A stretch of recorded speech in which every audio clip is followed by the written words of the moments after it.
야단 보따리를 찾아주셔서 감사합니다. 구독, 좋아요, 알림 설정 꼭 눌러주세요. 옛날 어느 고을에 여자를 무척 밝히는 변태 같은 사또가 하나 있었습니다. 사또는 혼인하여 부인이 있었지만 젊은 처녀들만 밝히는 바람둥이 사또였지요. 그런데 그런 사또에게 어느 날 최부자하고 농부 박씨가 관하로 사또를 찾아왔습니다. 이보시오, 변사또 내 말 좀 들어보시오. 아, 글쎄, 재작년에 내가 박씨에게 쌀 석섬을 3할에 빌려주었소. 그런데 박씨가 쌀 석섬만 갚고 나머지 이자는 갚지 않겠다는 것이오. 그러니 이런 억울한 일이 다 어디 있단 말이오. 최부자의 하소연을 가만히 듣고 있던 사또가 농부 박씨를 천천히 살펴보았습니다. 그리고 한참 만에야 입을 열었지요. 아니 이런 고얀 놈을 보았나. 쌀을 빌려갔으면 당연히 이자를 갚는 것이 인지상정이건을 내 놈은 어찌하여 이자를 갚지 않는 것이야. 아이고, 사또 죽을 죄를 지었습니다요. 아, 흉년이 들어 이자를 갚을 수 있을 만큼 수확을 하지 못했구먼요. 그러니 한 번만 봐주시면 안 되겠습니까요? 내 놈은 최부자에게 피해를 입혔으니 곤장으로 다스려야겠다. 아이고, 사또지가 무슨 짓을 해서라도 이자를 꼭 갚겠습니다요. 그러니 이번 한 번만 용서해 주십시오. 박씨가 간곡하게 나오자 사또가 헛기침을 하고 태연하게 다시 물었습니다. 이복의 박씨, 자네는 올해 쌀을 몇 섬이나 생산하였는가? 올해는 흉년이 들어 10섬밖에 얻지 못했습니다요. 그럼 자네 식구가 한 해에 먹는 쌀이 몇 섬이나 되느냐? 지는 식구가 5이니 겨울을 나려면 못해도 10섬은 있어야 하는구먼요. 식구가 5이라 했느냐? 그렇습니다요. 그럼 호구가 어떻게 되는지 말해보거라. 지 내외하고 딸만 3이 있구먼요. 그래 딸들의 나이는 어떻게 되느냐?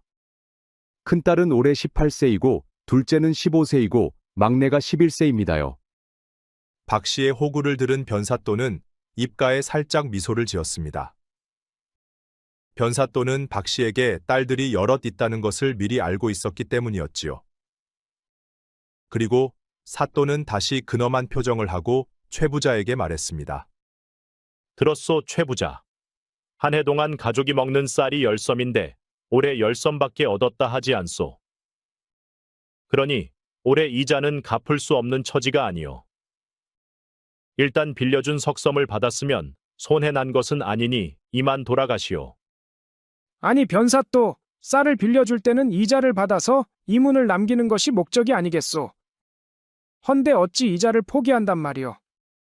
아니 박씨가 없는 것을 무엇으로 갚는단 말이오, 최부자. 일단 사람부터 살고 봐야 하는 것 아니오. 어디 그 이자가 사람 목숨보다 중하다 볼 수 있겠느냔 말이오. 아니, 그래도 그렇지 어떻게 이자를 안 받을 수가 있단 말이오. 최부자 자꾸 고집을 부리면 곤장으로 다스리는 수밖에 없소이다. 아니, 변사또, 곤장이라니 그것이 무슨 말이오? 내가 무엇을 잘못한 게 있다고 곤장 이야기를 꺼내는 것이오. 어허, 당장 돌아가지 않으면 곤장 맛을 보게 될 것이오. 사또가 곤장을 친다는 말에 최부자는 황당한 표정으로 침을 퇴퇴 뱉으며 돌아갔습니다. 그러자 박씨가 사또에게 말했지요. 아이고, 고맙습니다요, 사또. 사또님처럼 인자하신 분이 우리 고을에 계셔서 참으로 다행입니다요. 그래 자네는 진정 그리 생각이 드느냐? 아이고, 그렇습니다요, 사또. 옳거니 그렇다면 쉽게 말이 통하겠구만. 사또는 분위기가 잘 되었다 생각하고 속에 있는 시커먼 속내를 꺼내기 시작하였습니다. 이복의 박씨, 자네 큰딸이 올해 18세라 하지 않았느냐? 맞습니다요. 올해 딱 18세가 되었구먼요. 그럼 둘 중 하나를 선택해야 할 것이야. 아니, 둘 중이라니요? 어떤 둘 중을 말하시는지요?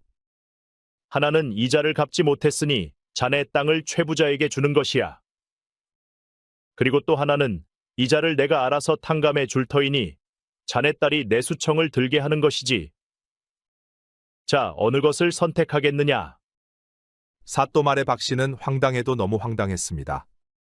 아니, 사또, 그 두 가지가 어찌 가당키나 하겠습니까요? 좀 전까지만 해도 최부자에게 이자를 받지 말라 하지 않았습니까요? 아, 그거야. 내가 맘만 먹으면 내 놈의 이자를 탕감해 줄 수 있다는 것을 보여준 것뿐이다. 허나 내 맘먹기에 따라서는 내 놈의 땅을 최부자에게 줄 수도 있는 것이야. 그러니 신중하게 판단해야 할 것이야. 아이고 사또 그런 억지가 어디 있습니까요? 왜 싫으냐? 그럼 내 첫 번째 것으로 판명을 내릴 것이다. 변사또가 말한 첫 번째라면 박 씨가 농사짓는 땅을 최부자에게 넘긴다는 것이었습니다. 그리 되면 박 씨는 농사지을 땅도 없게 되어 가족들의 생계가 달린 문제가 되는 것이었지요. 아니 사또 그리하면 지식솔들은 어찌 산단 말이요? 그러니 내가 좋은 수를 주지 않았느냐? 땅도 빼앗기지 않고 이자까지 탕감되는 일인데 이보다 더 좋은 수가 뭐가 있단 말이냐? 때리는 시어머니보다 말리는 시누이가 더 밉다고 사또의 요구에 박 씨는 황당해도 너무 황당했습니다. 그리하여 박 씨는 선뜻 답을 할 수가 없었지요. 금주내로 답을 가져오지 않으면 차주에는 내 땅이 최부자의 것이 될 것이니 그리 알라. 아이고 사또, 지가 무슨 수를 써서라도 최부자 이자를 꼭 갚겠습니다요. 그러니 지에게 한 해만 시간을 좀 벌어주시면 안 되겠습니까요? 어허, 시간은 금주까지 내 이미 주지를 않았느냐? 더는 안 되니 이만 돌아가거라. 관할을 나온 박 씨는 너무 속상하고 자신이 한탄스러웠습니다. 제때 갚지 못한 이자 때문에 땅을 통째로 빼앗길 수밖에 없었습니다. 그런데 땅을 빼앗기지 않으려면 큰딸이 사또의 수청을 들어야만 했지요. 그렇게 며칠 동안 밤잠을 자지 못하고 가슴 아파하던 박 씨가 어느 날 큰딸을 불렀습니다. 예순호가 이 아비가 내게 할 말이 좀 있느니라. 아니 아버지 오늘따라 왜 이렇게 심각한 표정이신지요? 뭔 일이 있으셔요? 아버지는 한참을 뜸들이다가 힘겹게 입을 열었습니다. 예순호가 이를 어쩌면 좋으냐? 금주내로 빌린 이자를 갚지 않으면 변사또가 우리 땅을 죄다 최부자에게 남긴다고 하는구나. 아니 그런 경우가 어디 있다고 합니까요, 아버지? 아 글쎄, 내가 아무리 사정을 해보아도 사또는 꿈쩍을 하지 않더구나. 그럼 이제 우리는 어떻게 살아간단 말입니까요? 박 씨의 큰딸 순옥이는 아버지의 어깨가 축 처져 있는 것을 보고 아버지가 너무 안쓰러웠습니다. 헌데 사또가 이자를 탕감해주는 조건으로 요구한 게 하나가 있단다. 아니 그게 무엇입니까요, 아버지? 박 씨는 아직 수처녀인 큰딸에게 차마 말을 꺼낼 수가 없었습니다. 아버지 사또가 말한 조건이 무엇인지 어서 말씀해 보셔요. 순옥이가 재차 묻자 아버지 박 씨가 힘겹게 입을 열었습니다. 사또가 너를 꼭 찍어 네가 수청을 들어주면 최부자 이자를 탕감해 주겠다고 하더구나. 아버지 말에 순옥이는 깜짝 놀랐습니다. 수청이라 하면 자신의 처녀를 바쳐야 했기 때문이었지요. 하지만 땅을 빼앗기면 부모님과 어린 동생들의 생계가 무척 걱정되었습니다. 그리고 어깨가 축 처져 있는 아버지도 너무 불쌍하고 안쓰러웠지요. 순옥이는 흐르는 눈물을 닦고 아버지에게 말했습니다. 아버지 제가 사또의 수청을 들겠어요. 순옥이 말에 아버지는 닭똥 같은 눈물이 뚝뚝 떨어졌습니다. 아버지 너무 슬퍼하지 마셔요. 제가 죽으러 가는 것도 아니고 땅을 지킬 수 있는 일이니 이 얼마나 다행이어요. 아버지 박 씨는 순옥이의 두 손을 덥석 잡았습니다. 이 못난 아비를 용서하거라. 네가 이 못난 아비를 만나 수모를 겪어야 하니 이 애비는 너를 볼 면목이 없단다. 박 씨는 순옥이의 두 손을 잡고 한참 동안이나 눈물이 멈추질 않았습니다. 그리고 며칠 후 순옥이는 깨끗이 목욕하고 새 옷으로 단장을 하였지요. 아버지 박 씨는 큰딸 순옥이가 사또에게 가는 뒷모습을 눈뜨고 볼 수가 없었습니다. 그리하여 박 씨는 방 안에서 나와 보지도 않았지요. 순옥이는 어머니와 동생들의 염려 속에 집을 나섰습니다. 사또가 있는 관사로 걸어가는 동안 순옥이의 눈물은 멈추질 않았지요. 관사에 당도한 순옥이는 눈물을 닦고 관사 안으로 들어갔습니다. 그러자 사또가 버선발로 달려 나왔지요. 어서 오너라. 그렇지 않아도 너를 기다리고 있었느니라. 순옥이는 변사또를 따라서 안방으로 들어갔습니다. 그러자 변사또는 기다렸다는 듯이 벼락같이 순옥이에게 달려들었지요. 순옥이는 두 눈을 질끈 감았습니다. 그리고 변사또는 순옥이의 처녀를 가져가고 말았지요. 오늘도 한 송이 꽃이 뻘겋게 잘도 피었구나, 하하. 변사또는 하얀 이불 위에 그려진 빨간 장미를 보며 무척 흡족해 하였습니다. 순옥이는 사또가 있는 관사를 나와 산으로 향했습니다. 그리고 커다란 나무에 줄을 매고 목을 걸었지요. 그러자 순옥이의 의식은 점점 희미해져 가고 있었습니다. 아버님, 어머님, 그리고 사랑하는 동생들아, 다음 생에서 다시 만나 행복하게 살자꾸나. 그렇게 순옥이는 의식을 잃고 말았습니다. 때는 추수가 끝나고 찬바람이 부는 초겨울이었습니다. 붉게 물들었던 나뭇잎은 떨어져 나뭇가지들은 앙상해져 있었지요. 그렇게 순옥이는 작은 바람에도 힘없이 떨어지는 단풍잎과 함께 세상을 떠나고 말았습니다. 그리고 어느덧 겨울이 되어 온 세상은 흰눈으로 뒤덮이고 있었지요. 흰눈이 뒤덮인 어느 산자락 끝에는 작은 오두막집이 하나 있었습니다. 그런데 그 집에는 대두라는 젊은 청년이 하나 살고 있었지요. 대두는 칼잡이 무사였는데 사정이 있어 조용한 산골에서 혼자 살고 있었습니다. 그런데 어느 날 대두가 검은 복면을 하고 늦은 밤 어느 집 담장을 넘어가는 게 아니겠습니까? 그리고 자고 있는 머슴을 기절시키고 검은 보자기로 보쌈을 하는 것이었지요. 머슴을 보쌈한 대두는 아무도 모르는 동굴 속에 머슴을 가두었습니다. 그리고 동굴 입구는 커다란 바위로 틀어막아 놓았지요. 그리고 산을 내려온 대두는 며칠 후 머슴을 보쌈한 집으로 찾아가는 것이었습니다. 그래 자네가 내 집에서 일하고 싶다고 했느냐? 그렇습니다요, 마님. 보아하니 체격도 건장한 것으로 보아 힘께나 쓰겠구나. 그렇지라. 지가 힘하나만큼은 어디다 내놔도 뒤지지 않는구먼요. 그렇지 않아도 머슴이 하나 야반도주하는 바람에 일손이 필요했는데 참으로 잘 되었구나. 일단 너를 열흘간 지켜볼 것이다. 그리고 계속 쓸지 말지 그때 가서 판단하마. 알겠습니다요, 마님. 뭐든지 시켜만 주시면 이놈이 최선을 다해서 하겠구먼요.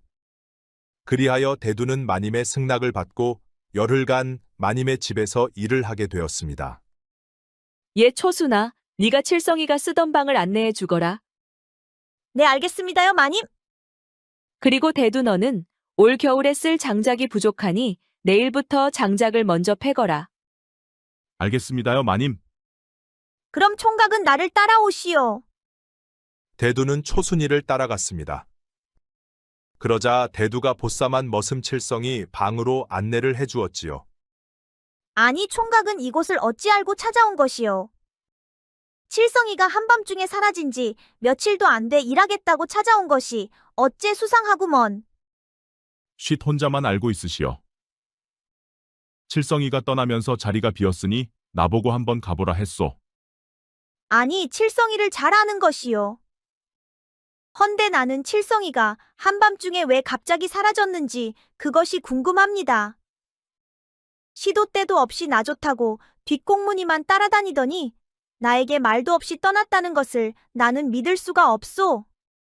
아, 그거야. 무슨 말 못할 사정이 있는 게 아니겠소. 헌데 가만히 보니 꽤 무척 잘생겼는데 혼인은 하였소? 아니요, 아직 총각이요. 호호, 그렇단 말이오. 앞으로 잘 한번 지내봅시다, 호호. 초순이가 돌아가고 대두는 칠성이가 쓰던 방으로 들어가 짐을 풀었습니다. 그리고 대두는 자리 깔고 드러누워 잠이 들었지요. 그리고 대두는 아침 일찍 일어나 장작을 패기 시작하였습니다. 그렇게 한침을 쉬지 않고 장작을 패다 보니 대두의 온몸에서는 땀이 주룩주룩 흘러내렸습니다. 그러다 보니 대두는 옷이 거추장스러 웃옷을 벗어놓고 다시 장작을 패기 시작하였지요. 아니 그런데 그때 때마침 마님이 나오더니 대두가 옷을 벗고 장작 패는 것을 보게 되었습니다. 대두가 일을 얼마나 잘하나 확인하러 나왔다가 옷을 홀랑 벗고 장작 패는 모습을 보게 된 것이었지요. 그런데 추운 겨울에 웃옷을 홀랑 벗고 장작을 패는 대두의 등줄기에서는 땀이 줄줄 흐르고 있었습니다. 등에서는 김이 모락모락 피어났고 땀방울은 울퉁불퉁한 근육을 타고 줄줄 흐르고 있었지요. 그러다 보니 그런 대두의 모습은 참으로 남성미가 철철 흘러 넘치고 있었습니다. 아니 쟤는 춥지도 않나. 어찌 추운 겨울에 홀랑 벗고 장작을 팬단 말이야. 마님은 숨어서 대두의 장작 패는 모습을 계속 지켜보았습니다. 도끼로 장작을 내려칠 때면 대두의 근육이 단단해지고 있었는데 그 모습만 보아도 마님은 심장이 뜨거워지는 것이었지요. 그렇게 장작 패는 대두를 보고 있으려니 마님은 얼굴까지 붉게 달아올랐습니다. 그리하여 마님은 얼른 다시 방으로 돌아왔지요. 방으로 돌아온 마님은 왠지 가슴이 설레었습니다. 아니 갑자기 내 가슴이 왜 이렇게 뛰는 것이야. 마님은 한낱 머슴을 보고 가슴이 뛰자 누가 볼까 겁이 났습니다. 아니 부끄럽게 머슴 따위에 내 가슴이 뛰다니 누가 알까 겁이 나는구나. 마님은 뛰는 가슴을 애써 진정시켰습니다. 그리고 다음 날이 되니 대두가 마님을 찾아왔지요. 마님, 본부하신 장작을 모두 패놓았습니다요. 그래 수고했다. 마님은 방을 나와 뒤뜰에 가보았습니다. 그러자 장작이 모두 패어져 가지런히 잘 쌓여 있었지요. 아니 이 많은 것을 이틀 만에 모두 팼단 말이냐? 칠성이가 열흘을 해도 못 다할 것을 네가 이틀 만에 해내다니 참으로 일을 잘하는구나. 과찬이십니다요, 마님. 그럼 이제 지는 무슨 일을 할깝쇼? 곳간에 가면 도정하지 않은 쌀가마가 몇 개 있을 것이다. 그 중에 한 가마만 도정을 해놓거라. 잘 알겠습니다요, 마님. 대두는 곳간으로 가서 쌀가마를 꺼내놓고 벼를 절구통에 넣었습니다. 그리고 절구대로 찢기 시작하였지요. 그렇게 한참을 하다 보니 또 온몸에서는 땀이 주르륵 흘렀습니다. 그리하여 대두는 또 웃옷을 벗어놓고 절구질을 다시 시작하였지요. 그렇게 대두가 한참 동안 절구질을 하고 있었는데 마님이 일을 잘하나 보려고 곳간으로 들어왔습니다. 아니 그런데 이번에도 대두는 웃옷을 홀랑 벗고 절구질을 하는 것이었지요. 그러자 마님은 또다시 화들짝 놀라고 말았습니다. 절구 찢는 대두의 울퉁불퉁한 근육들 위로는 땀줄기가 줄줄 흐르고 있었습니다. 그러다 보니 마님의 가슴이 또 콩닥거리는 것이었지요. 아니, 마님 오셨어요. 그래 대두야. 그런데 이 추운 겨울에 어찌 옷을 벗고 있는 것이야? 이놈이 열이 많다 보니 조금만 움직여도 땀이 나는구먼요. 마님 보시기에 불편하시면 지가 옷을 입을까요? 아니다 그럴 필요 없다. 덕분에 내가 눈요기가 되는구나. 아니, 마님, 어찌 지 알몸이 마님께 눈요기가 된단 말입니까요? 내 많은 머슴들을 보아왔지만 너처럼 건장하고 남성미가 넘치는 사내는 처음이다. 그러니 내 너의 벗은 몸을 보는 것이 내겐 눈요기감이 되느니라. 아이고, 그렇단 말입니까요, 마님? 지 몸이 마님께 눈요깃감이 되신다면 마님께서 아직 한 번도 구경하지 못한 것을 한번 보여드려 볼깝쇼. 아니 내가 무엇을 못 봤다는 것이냐. 대두는 마님의 말이 끝나자마자 바지를 홀랑 내렸습니다. 그러자 대두의 것이 마님의 눈에 확 들어오는 것이었지요. 마님은 깜짝 놀라 입이 쫙 벌어져 말도 못하고 있었습니다. 아니 그런데 마님의 두 눈은 대두의 배꼽 아래에 꽂혀 있었지요. 그렇게 마님은 두 눈을 동그랗게 뜨고 대두의 것을 한참이나 바라보았습니다. 엄매 깜짝이야. 마침 그때 점심 준비를 마친 초순이가 불쑥 들어와 그 상황을 보고 말았지요. 아니 대두 너는 어째 마님 앞에서 옷을 홀랑 벗고 있느냔 말이야. 크다고 시방 마님한테 자랑하는 것이야. 그리 크면 그게 어디 짐승이지 사람의 것이냔 말이야. 어서 옷을 주워 입지 못혀? 초순이 소리에 정신이 번쩍 든 마님은 얼굴이 벌겋게 달아올라 얼른 곳간을 나갔습니다. 그리고 안방으로 들어갔지요. 야, 대두야, 내 정체가 뭐여? 네가 어째 마님을 유혹하느냔 말이야. 아니 내가 무슨 마님을 유혹했다는 것이야. 마님께서 눈요기가 된다 하셔서 마님 기분 좋으시라고 보여드린 것뿐이구만. 아, 이유야. 어쨌든 마님 앞에서 바지를 내리는 것은 나쁜 의도가 있는 게 아니느냔 말이야. 나는 그래도 내 놈이 훤칠하게 잘생겨서 잘해볼까 생각했더니 알고 보니 순 바람둥이가 아닌가벼. 초순이는 한바탕 쏘아붙이고 밖으로 휑하니 나가버렸습니다. 한편 방으로 돌아온 마님은 흥분된 가슴을 주체할 수가 없었습니다. 지금까지 그렇게 큰 것을 본 적이 없었기 때문이었지요. 마님은 서방인 바람둥이 사또 때문에 허구한 날 독수공방을 하였습니다. 어린 처녀만 좋아하는 변태 같은 사또 때문에 마님은 과부 아닌 과부가 되어 있었지요. 헌데 대두의 것을 봐버린 마님은 너무 흥분되어 심장이 뜨거워지고 말았습니다. 너무 흥분되어 도무지 잠을 잘 수가 없었지요. 마님은 밤새도록 대두의 것을 생각하며 혼자 황홀감에 빠지고 말았습니다. 그렇게 며칠이 지났을까? 마님은 멀찍이서 대두만 보아도 가슴이 뛰었습니다. 그리고 얼굴까지 붉어지는 것이었지요. 마님은 대두의 것을 본으로 끓어오르는 욕정을 도저히 참을 수가 없었습니다. 그리하여 어느 날 도저히 참을 수 없던 마님은 결국 여종 초순이를 부르고야 말았지요. 부르셨습니까요, 마님? 그래 불렀느니라. 너는 며칠간 집에 가서 푹 좀 쉬다 오거라. 아니, 마님 갑자기 집에 가서 쉬고 오라니요. 네가 그동안 쉬지도 못하고 고생을 많이 했으니 이참에 집에 가서 푹 좀 쉬고 오면 좋지 않겠느냐. 아이고, 마님 지가 뭐 고생한 게 있다고 휴가까지 주시는감요. 지는 힘든 게 하나도 없습니다요. 그러니 그런 걱정은 안 하셔도 되는구만요. 아니 너는 왜 이렇게 눈치가 없는 것이야. 며칠 쉬고 오라 하면 쉬고 오면 될 것이야. 아니, 마님, 지를 보내놓고 뭔 일을 하시려고 그러는감요? 혹시 대두의 것을 보고 마님께서 혹해서 그런 게 아닙니까요? 그러다 사또가 아시는 날에는 마님께서 크게 경을 치르게 될 것입니다요. 경을 쳐도 내가 칠 것이니 너는 걱정 말거라. 아니, 마님, 어째 양반인 마님께서 한낱 머슴에게 빠져서 그런답니까요? 다른 사람은 몰라도 대두만큼은 안 되겠구먼요. 아니 대두가 안 된다니 그것은 또 무슨 말이더냐. 지도 이미 대두를 좋아하고 있습니다요. 송충이는 풀잎을 먹고 살아야 한다고 했습니다요.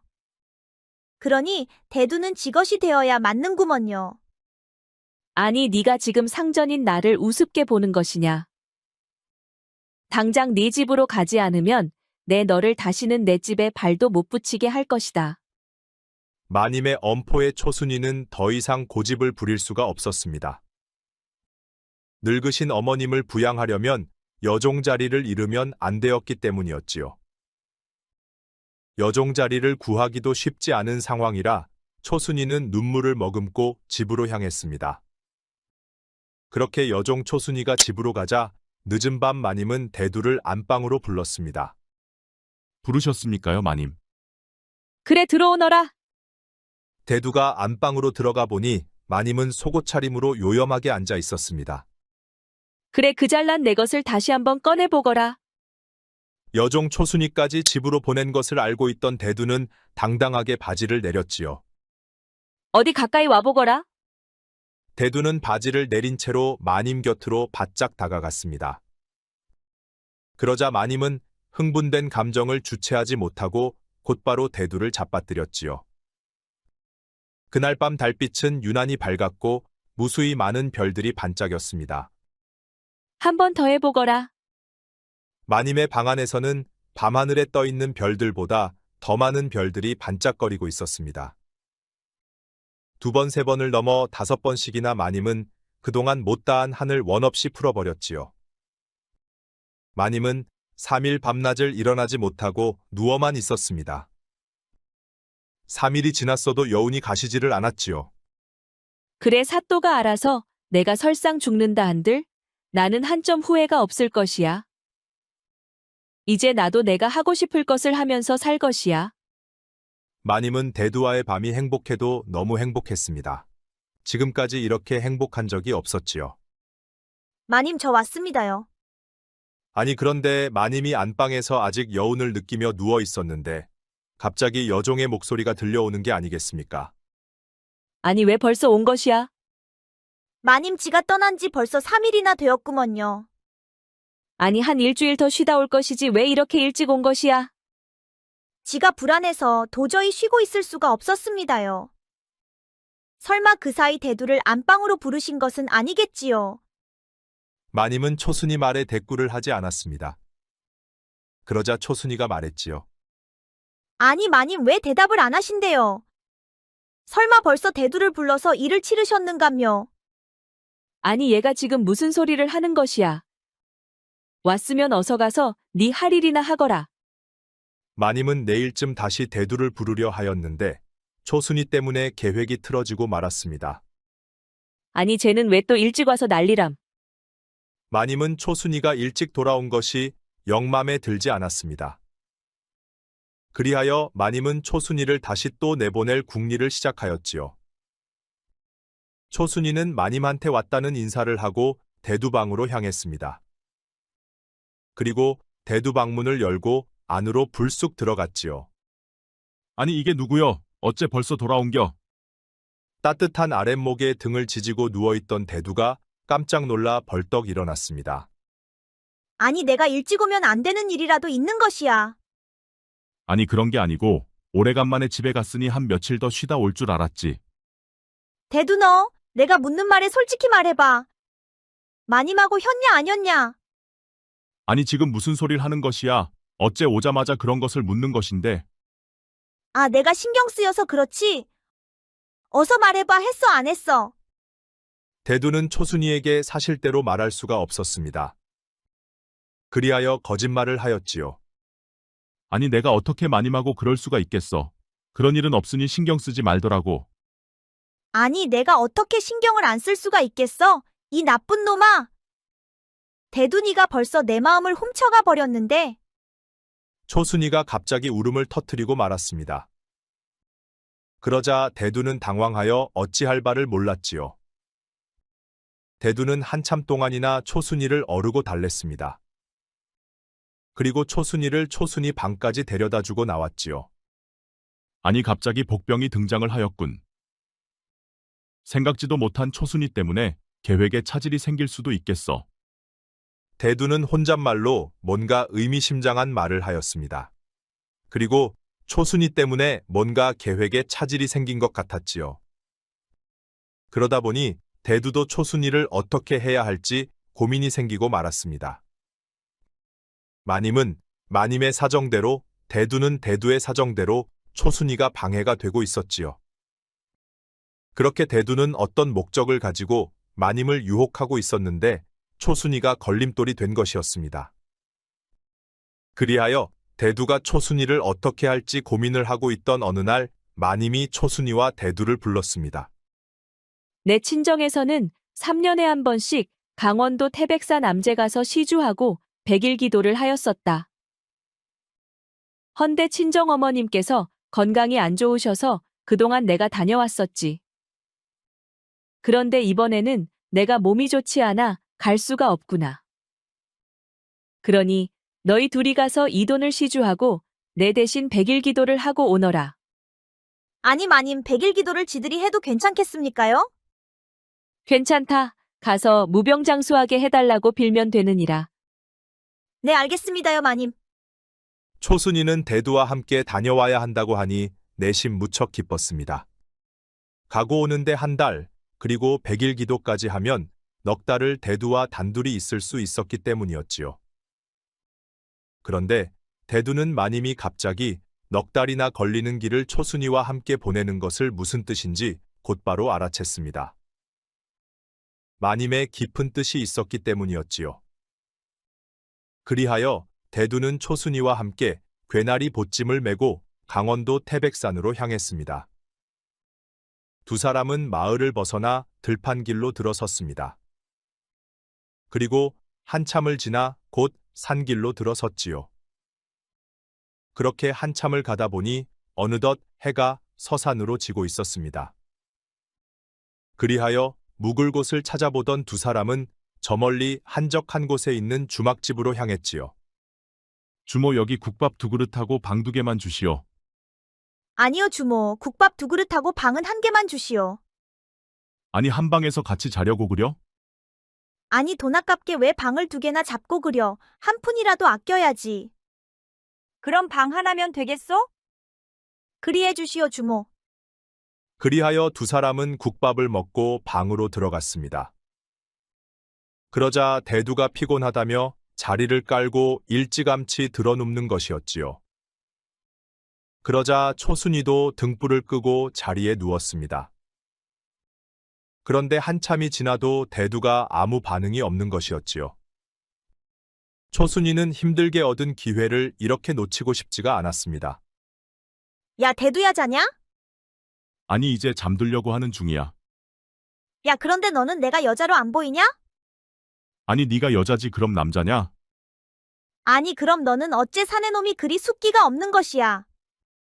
지금은 밤이고 방에는 너하고 나밖에 없는데 그럼 너는 무엇을 해야 쓰겄냐?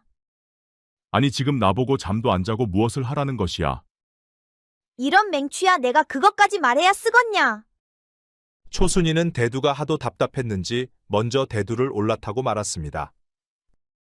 그러자 대두가 말했지요.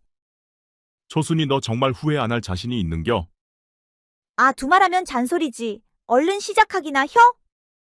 그날 밤 초순이는 결국 지옥을 맛보고 말았습니다. 다음 날이 되어도 초순이는 일어날 수가 없었지요.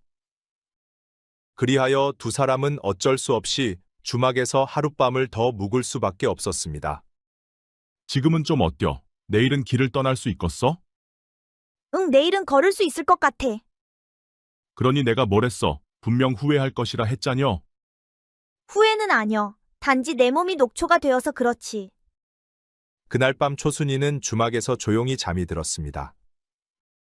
그리고 다음 날 일찍 두 사람은 국밥을 먹고 다시 태백산으로 향했지요.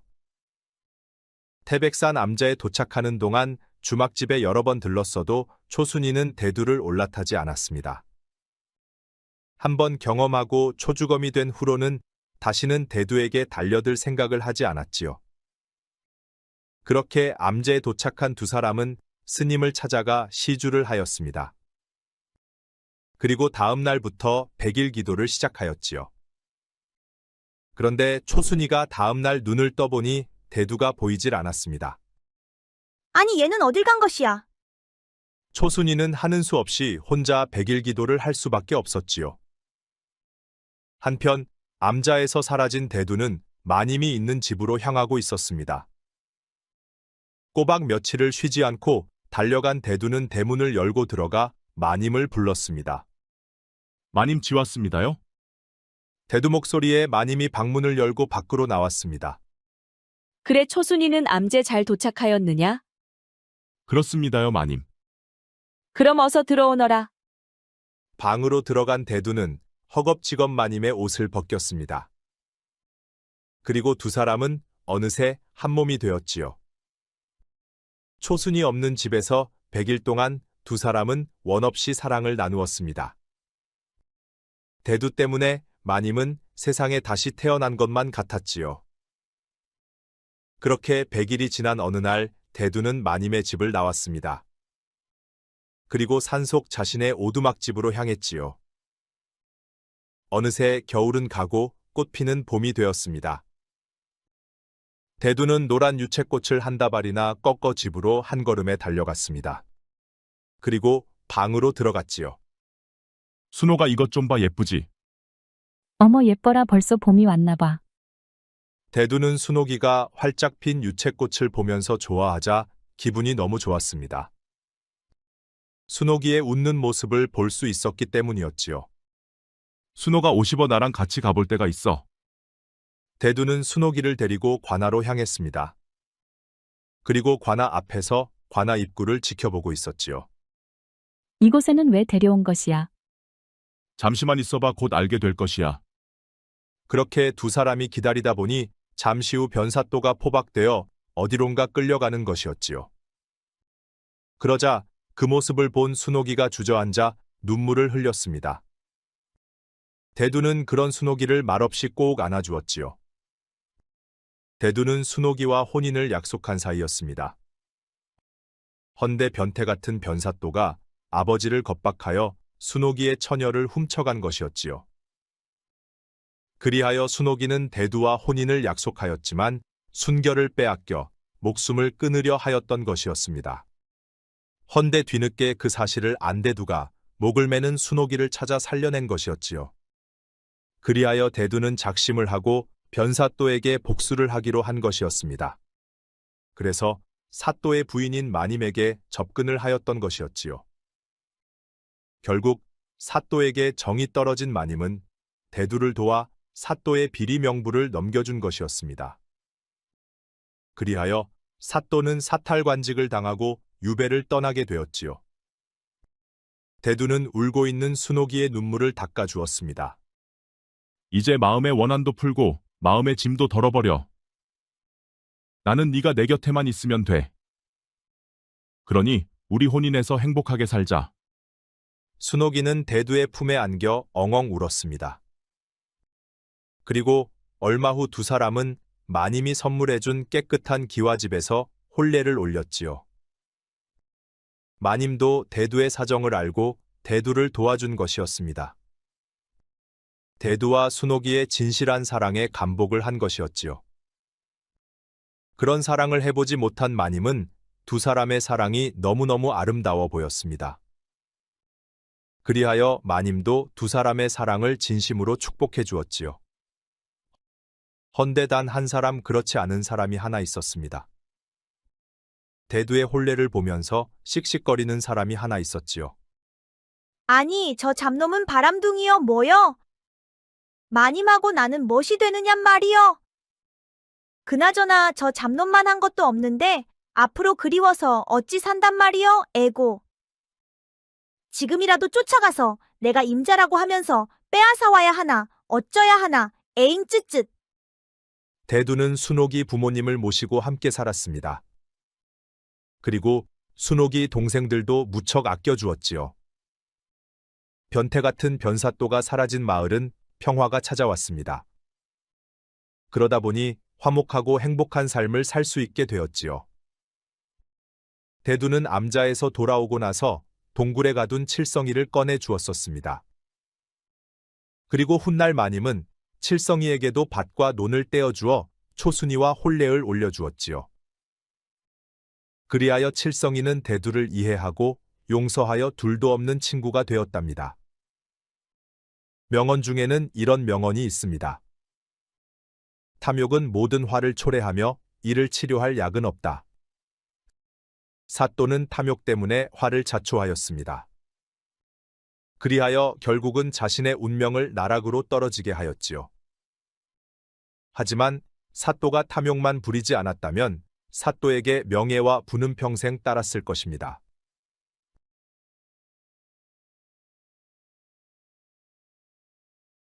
옛날 한양 장터에는 유명한 기름집이 하나 있었습니다.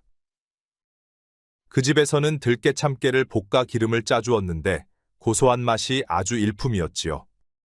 그러다 보니 그 집에서 짠 기름이 전국으로 팔려나가기도 하였습니다.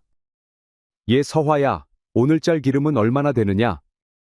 네, 아버지. 오늘은 지방으로 내려갈 길도 행수의 참기름이 50병 정도 됩니다. 그리고 매일 팔리는 50병 정도까지 하면 오늘은 100병 정도만 짜면 될 것 같아요. 그래, 알았다. 오늘은 평소보다 많지는 않구나. 기름쟁이 덕파리에게는 서화라는 예쁜 딸이 하나 있었습니다. 그런데 딸 서화의 미모가 얼마나 예뻤던지 장안의 소문이 쫙 퍼졌지요. 그러다 보니 지나가는 사람들도 서화를 한번 보려고 덕파리네 기름집을 기웃거리곤 하였습니다. 얘 서화야, 들기름 한 병만 주거라. 서화는 기름을 짜다 말고 박선비 소리에 밖으로 나왔습니다. 그리고 손에 묻은 들기름을 수건에 닦고 들기름 한 병을 박선비에게 건네주었지요. 아이고 내 손이 많이 미끌미끌하구나. 박선비는 서화가 내민 기름병을 받는 척하면서 서화의 손을 만져보았습니다. 안녕하셔요, 박선비님. 오늘도 어김없이 오셨네요. 아, 그럼 내가 너를 하루라도 안 보면 밥이 들어가지를 않는단다. 그러니 이렇게 매일 찾아올 수밖에. 호호 박선비님께서 별 말씀을 다 하십니다요. 그런데 매일 이렇게 들기름을 가져가셔서 그걸 다 어찌하시는 거예요? 아, 그거야 나물도 무쳐 먹고 밥 비벼 먹기도 하지. 아니 그 많은 것을 다 드신단 말이에요? 뭐 먹고 남으면 따로 쓰기도 한단다. 아니 따로 쓰신다면 어디다가 쓰시는 거예요? 아니 너는 뭐가 그리 궁금한 게 많은 것이냐? 호래비들은 다 쓸 곳이 따로 있단다. 그런데 서화 내가 좀 거들어주면 더 좋을 텐데 어떻게 한번 해볼 의향은 있느냐? 그게 뭔지는 몰라도 하루 종일 기름 짜느라 밖으로 나갈 시간이 전혀 없어요, 선비님. 그래 내가 뭘 더 바라겠느냐? 이렇게 매일 네 얼굴을 보는 것만으로도 감지덕지 해야지. 박선비는 하루도 거르지 않고 매일 찾아와 서화에게서 들기름을 사가곤 하였습니다. 그런데 매일은 아니어도 서화를 보려고 일부러 찾아오는 사람들이 한둘이 아니었지요. 서화낭자 들기름 한 병 주시오. 여기 있습니다, 도련님. 낭자, 내가 낭자를 안 지가 벌써 한 해가 지났소. 이제 한 번만이라도 날 좀 만나주면 안 되겠소? 아니 제가 도련님이 싫어서 피하는 게 아니라 제겐 정말 시간이 없습니다, 도련님. 아니 그럼 도대체 언제나 낭자를 따로 한 번이라도 만나볼 수 있는 것이오. 그것은 저도 장담할 수가 없습니다, 도련님.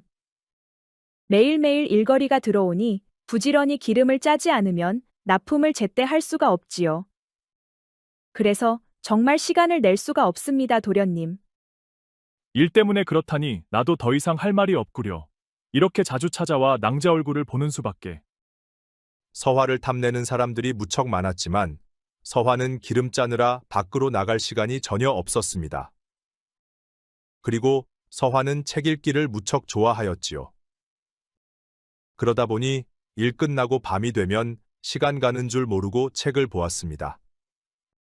소화가 보는 책들 중에는 소학이나 대학 같은 책들도 있었지만 병법서나 점성술 같은 책들도 많았지요. 그러던 어느 날 돈 많은 갑부 김진사가 서화 아버지 덕파리를 찾아왔습니다. 이복의 덕팔이 나 좀 잠시 보게나. 아니 진사나리께서 예까지 어쩐 일이십니까요? 이복의 덕팔이 자네 딸이 올해 몇인가? 지 딸이 올해 딱 16세가 되었구먼요. 아 그렇단 말이지 딱 좋을 때구만. 그런데 말이야 자네 딸이 저렇게 고생을 하는 것을 보니 내가 다 마음이 아프다네. 그래서 하는 말인데 내가 자네 딸을 데려다가 호강을 시켜주면 어떻겠나? 아니 데려가신다는 것이 무슨 말씀입니까요? 진사나리는 아들도 없지 않습니까요? 뭐 꼭 아들이 있어야만 하는 것인가? 나도 아직 정정하다네. 김진사 말을 들은 아버지는 너무 당혹스러워 입이 다물어지질 않았습니다. 지는 못 들은 것으로 하겠습니다요. 아니 이복의 덕팔이 고집 부리지 말고 잘 생각해보게. 자네 딸이 나에게 오면 자네는 팔자가 필 것이야. 평생 일을 안 해도 될 만큼 재물을 내가 줄 것이야. 그리고 또 자네 딸은 평생 호강할 것이네. 그러니 잘 한번 생각해보란 말일세. 일단 지는 못 들은 것으로 할 것이니 이만 돌아가시지요, 진사나리. 지는 지금 밀린 일이 산더미입니다요. 서화 아버지 덕파리는 일어나서 엉덩이를 털고 기름 짜러 안으로 들어가 버렸습니다. 아니 저놈이 어찌 씨도 안 먹히는 것이야. 평생 먹을 재물을 준다 해도 눈 하나를 깜박하지 않는구만 에잉 쯧쯧. 김진사는 서화의 미모에 빠져 상사병이 들고 말았습니다. 그러다 보니 매일같이 숨어서 서화를 보곤 하였지요. 그러다 도저히 참을 수 없어 서화 아버지를 불러내 제안을 한 것이었습니다. 헌데 서화의 아버지는 무척 단호하였지요. 크게 실망한 김진사는 허탈해도 너무 허탈했습니다. 그래도 어느 정도 기대감은 가지고 찾아왔었으나 덕파리는 눈도 하나 껌벅하지 않았지요. 그리하여 기운이 쭉 빠진 김진사는 집으로 돌아가기 전에 서화 얼굴이라도 한번 보고 싶었습니다. 그리하여 까치발을 딛고 고개를 쭉 빼 담장 너머를 들여다보았지요. 아니 그런데 그때 갑자기 물벼락이 날아오는 게 아니겠습니까? 아이 깜짝이야. 김진사는 얼굴부터 온몸에 물을 쫙 끼얹고 말았습니다.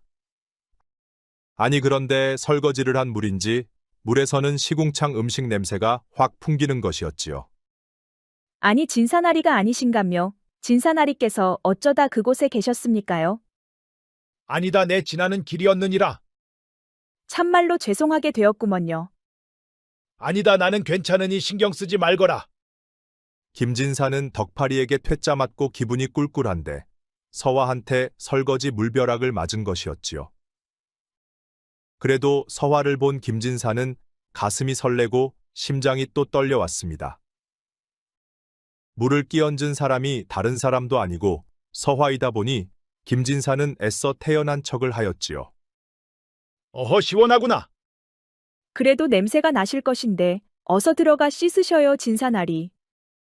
뭐까짓 냄새가 좀 나면 어떻느냐. 서환애가 내게 준 선물인데 시원키만 하구나.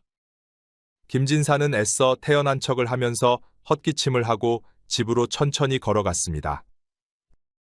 그러자 서화가 말했지요. 흥 탐낼 걸 탐내야지. 서화는 김진사가 아버지에게 한 말을 들었던 것이었습니다. 그리하여 일부러 설거지 물을 부엌에서 가지고 나온 것이었지요. 이복의 자네도 보았지. 김진사가 어디서 시궁창물을 뒤집어 쓰고 온 것이야. 마을 여인들이 지나다가 시궁창문을 뒤집어 쓰고 걸어가는 김진사를 보았습니다. 그러게 말이야. 냄새가 아주 코를 찌르는구만. 아 요새 김진사가 기름집 딸 소아한테 빠져서는 매일같이 직접 기름 사러 간다는 것이야. 아이고 그놈의 영감탱이 주책이고만. 헌데 그것이 서기는 서는 것이야? 아 서니까 서화를 탐내는 것 아니겠어. 아 요새 시상이 좋아져서 돈만 있으면 몸에 좋은 것을 얼마든지 사 먹을 수가 있다는구만. 마을 여인들은 오물을 뒤집어 쓰고 태연하게 걸어가는 김진사를 보면서 말들이 많았습니다. 그리고 서화는 매일같이 아버지를 도와 하루 종일 기름 짜느라 여념이 없었지요. 아니 그런데 어느 날 갑자기 시커먼 왈패들 서너 명이 기름집을 찾아오는 것이었습니다. 아 이보게, 자네가 기름집 주인 덕파리인가? 그렇소. 그런데 어째 날 찾으시오? 정대감께서 이곳에 아주 큰 상단을 지으실 것이야. 그러니 4달 내로 이 집을 비우시게. 아니 평생을 살아온 이 집을 어찌 비울 수 있단 말이오. 보상은 충분히 해줄 것이야. 그러니 그 돈으로 다른 곳을 알아보게. 이 집은 우리 집안이 조상대대로 살아온 집이오. 보상해준다 해도 이 집을 비울 수가 없소. 아니 이자가 정대감을 몰라서 하는 소리냐. 내 놈이 정녕 죽고 싶은 것이야. 내 오늘은 이만 물러가겠지만 4달 내로 집을 반드시 비우거라. 만약 다음에 왔을 때 그때까지 이 집에 사람이 남아있으면 그때는 반신불수가 될 것이야. 그러니 늦지 않게 서둘러 집을 비우거라. 왈패들이 찾아와 다짜고짜 4달 내로 집을 비우라며 엄포를 놓고 돌아갔습니다. 그런데 왈패들이 말한 정대감이라면 조정의 실세 중에 실세 병조판서였지요. 지금의 어린 중전이 바로 병조판서의 둘째 딸이었습니다. 그러다 보니 병조판서의 권력은 이제 갓 용상에 오른 임금보다 더 크고 강했답니다. 아버지 정대감이라면 나는 새도 떨어뜨린다는 무서운 자가 아닙니까? 그렇단다. 그런데 하필 왜 이곳에 상단을 짓겠다는 것인지 답답할 노릇이구나. 아버지 이제 어떻게 하실 생각이세요? 뭘 어떻게 한단 말이냐. 이곳은 우리 조상대대로 살아온 터전인데 이곳을 떠날 수는 없느니라. 서화는 아버지가 무척 걱정이 되었습니다. 집을 비우지 않으면 왈패들이 순순히 물러날 사람들이 아니었기 때문이었지요. 그리고 조선 최고의 권력을 가진 정대감도 가만히 있지는 않을 것 같았습니다. 그렇게 불안감이 커져가는 속에서도 아버지 덕파리와 서화는 기름 짜는 일을 계속하였습니다. 그러던 어느 날이었지요. 서화가 밤늦게 일을 마치고 문을 잠그려는데 담장 아래 웬 청년 하나가 쓰러져 있는 게 아니겠습니까? 아니 누구시여? 그러자 쓰러져 있는 청년이 힘겹게 말했습니다. 날 좀 도와주시오. 피를 너무 흘려 움직일 수가 없소. 서화는 깜짝 놀라 아버지를 불렀습니다. 아버지 어서 이리 와 보셔요. 다급한 서화 말에 아버지가 달려 나왔습니다. 아니 이게 어떻게 된 일이냐? 이 청년이 피를 많이 흘려 쓰러진 것 같아요. 그럼 우선 안으로 먼저 들이잡구나. 아버지와 서화는 청년을 부축하여 방 안에 눕혀 주었습니다. 그리고 아버지는 청년의 상처를 살펴보았지요. 보아하니 칼을 맞은 것 같은데 어쩌다 칼을 맞은 것이요? 지금은 아무것도 말씀드릴 수가 없습니다. 우선 상처에 바를 약 좀 구해주시오.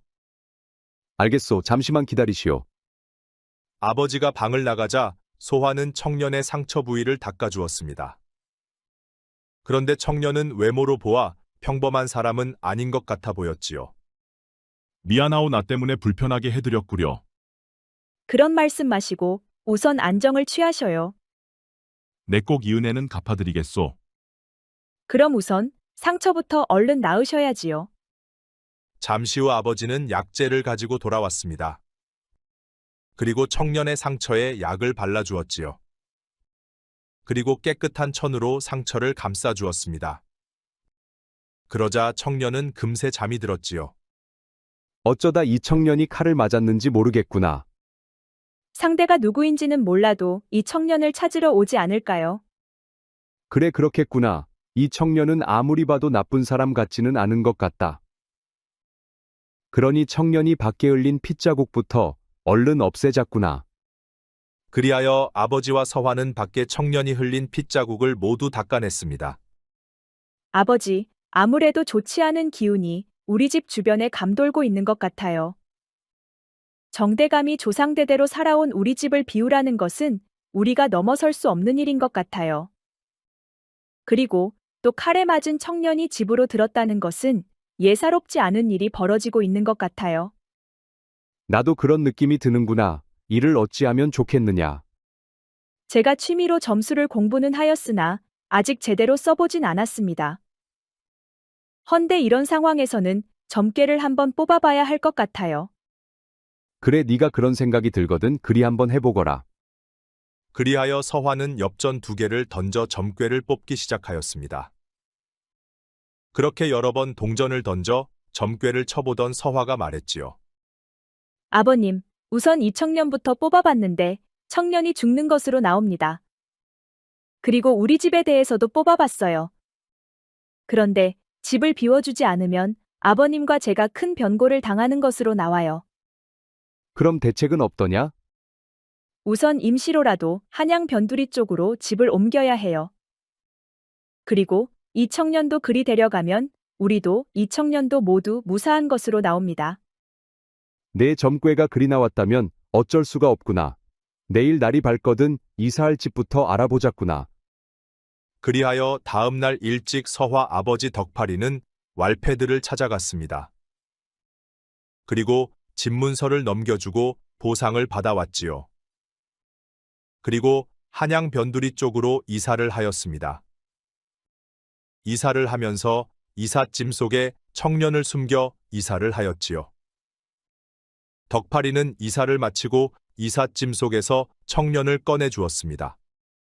나 때문에 번거롭게 해드려 죄송합니다. 그리고 나를 도와줘서 참으로 고맙소. 무슨 일이 있었는지는 모르겠지만 그런 생각일랑 마시고 하루빨리 낫기를 바라겠소. 알겠소. 그런데 총각을 쫓는 사람들은 누구요? 그것은 어찌 물으시오. 제 실력이 아직 미처는 하지만 총각에 대해서 점괘를 한번 쳐봤습니다. 헌데 이사하기 전 집에서는 총각의 목숨이 위태롭게 나오더군요. 아 그랬소. 그럼 이사한 이 집에서는 어떻게 나오시오? 이곳에서는 총각의 생명은 안전합니다. 허나 총각이 이 집을 나가면 점과에는 달라질 수 있습니다. 그러니 바뀐 상황에 맞게 점괘를 다시 한번 뽑아보는 게 좋을 것 같습니다. 아직 어려 보이는 처녀가 점괘를 말하자 청년은 믿지 않는 눈치였습니다. 그런데 처녀의 표정은 무척 진지해 보였지요. 그리고 가까이서 자세히 보니 처녀가 무척 아름다운 게 아니겠습니까? 아버지를 도와 힘든 기름 짜는 일을 열심히 하는 것으로 보아 됨됨이와 효심도 무척 깊어 보였습니다. 그리고 자신의 목숨을 구해준 은인이기도 하였지요. 그리하여 청년은 처녀를 한번 믿어보기로 하였습니다. 나는 내금이 종사관 이혁이라 하오. 헌데 병판대감이 조정의 권력을 틀어쥐고 임금을 허수아비로 만들어 국정을 농단하고 있소이다. 그러다 보니 백성들의 원성이 하늘을 찌르고 있소. 그리하여 어명으로 병판대감이 저지른 부정부패에 대한 증좌를 찾고 있는 중이요. 그러셨군요. 그럼 이 형님의 상대는 병판대감이 되겠군요. 잠시만 기다려 보시지요. 점괘를 한번 내보겠습니다. 서화는 엽전을 던져 이혁과 병판에 대해서 점괘를 내보았습니다. 이혁께서는 병판대감에게 죽임을 당하는 것으로 나옵니다. 그러니 조심하셔야 할 것 같습니다. 서화의 말에 이혁은 뭔가 솔깃해지는 것이었습니다. 그렇지 않아도 증좌를 찾으러 한밤중에 병판대감 집의 담장을 넘었었소. 헌데 병판이 숨겨놓은 정체모를 무사들에게 죽임을 당할 뻔했었소. 이 상처가 그때 난 상처요. 그것은 병판대감의 기운이 이 형님과 임금의 기운보다 강하기 때문이요. 약한 기운으로 강한 기운을 치료하면 안 될 것이요. 그럼 어찌하면 좋겠소? 병판대감보다 더 강한 기운을 가진 사람을 찾아야 합니다. 만약 그런 사람을 찾을 수가 없다면 병판대감의 강한 기운을 거꾸로 이용해야 하지요. 아니 병판대감의 기운을 어떻게 이용할 수가 있단 말이오. 병판대감이 쏜 화살에 병판대감이 맞는 이치입니다. 참으로 어렵구려 쉽게 설명해 줄 수는 없소. 병법서에는 지피지기면 백전불태라는 말이 있습니다. 아무리 강한 적이라도 적을 알면 이길 수 있다는 말이지요. 그러니 병판대감이 물을 만한 미끼를 찾아 던져놓는 것입니다. 그리고 그것을 병판대감이 물었을 때 미끼가 독이 되어 병판대감의 기운을 꺾는 것이지요. 그러니까 낭자의 말은 병판대감의 기운이 강하니 직접 부딪히면 안 된다는 말이지요. 그래서 미끼를 통해 병판대감의 강한 기운이 거꾸로 자신을 치게 만드는 것을 말하는 것이요? 그렇습니다. 아니 그런데 낭자는 어찌 그런 것을 다 아는 것이요? 저는 평소 책 읽기를 좋아합니다. 그런데 우연히 주역하고 병법서를 접하게 되었지요. 그런데 그게 너무 재밌어서 그와 관련된 공부를 좀 하였습니다. 그랬군요. 나는 기름 짜는 낭자로만 알았는데 참으로 대단한 낭자로군요. 이혁은 서화가 달리 보였습니다. 서화는 단순히 기름 짜는 집 딸이 아니었지요. 학자들도 어려워하는 학문을 한창 젊은 처녀가 이미 통달을 한 것이었습니다. 그렇다면 낭자, 이제부터는 어찌하면 좋을 것 같소? 지금은 증자를 찾기보단 병판대감이 하는 일들에 대해서 자세히 알아보아야 하지요. 그런 다음에 미끼와 그물을 던질 자리를 만드는 것입니다. 그리고 우리를 쫓아내고 그 자리에 상단을 세우겠다는 것도 아마 무슨 연관이 있지 않을까 합니다. 들어보니 그렇구려. 내 이제 모든 일을 낭자와 상의하겠소. 그러니 어명을 받드는 일을 같이 해줄 것을 부탁드리오. 그리하면 당분간은 기름 짜는 일은 할 수가 없습니다. 어찌하면 좋을런지요, 아버님. 글쎄다. 들어보니 보통 큰일이 아니구나. 임금께서도 어찌하지 못하는 병판을 어떻게 잡을 수 있을지. 나는 너의 신변이 무척 걱정되는구나. 임금의 어명도 있지만 우리 조상대대로 살아온 터전을 빼앗긴 것도 찾아야 하지 않을까요, 아버님? 그렇긴 하다만 나는 너희 안전이 걱정되어 쉬이 허락할 수가 없구나. 누군가는 병판대감의 횡포를 막아야만 합니다. 그렇지 않으면 백성들의 피해는 계속될 테니까요. 그러니 아버님 제가 이 일을 할 수 있도록 허락해 주셔요. 덕파리는 하나밖에 없는 딸이 사지로 내몰리는 것 같아 무척 걱정이 되었습니다. 그래서 쉽게 허락할 수가 없었지요. 대신 몸조심해야 한다. 그리고 잘못되는 일이 없도록 신중을 기하거라. 알겠어요, 아버님. 그럼 이혁 종사관님의 상처가 아물면 저도 같이 움직이겠습니다. 그리하여 덕파리네는 기름 짜는 일을 당분간 멈출 수밖에 없었습니다. 그리고 서화는 정성을 다해 이혁의 상처를 치료해 주었지요. 서화가 코앞에서 자신의 상처를 치료해 줄 때마다 이혁은 가슴이 뛰었습니다. 그리고 서화에게는 참기름 냄새가 배어 고소한 냄새가 나기도 하였지요. 그러다 보니 어느 순간 이혁은 서화의 매력에 푹 빠지고 말았습니다. 그리고 그렇게 달포가 지나니 이혁의 상처는 아물게 되었지요. 이제는 활동해도 괜찮을 것 같소. 그동안 폐를 끼쳐 참으로 미안하오. 그래도 아직은 덧나지 않도록 조심하셔야 합니다. 이혁의 상처가 아물자 두 사람은 병판대감의 비리를 찾아 조사를 시작하였습니다. 우선 병판대감의 집 대문이 보이는 곳에 몸을 숨기고 병판의 집을 드나드는 사람들을 파악하였지요.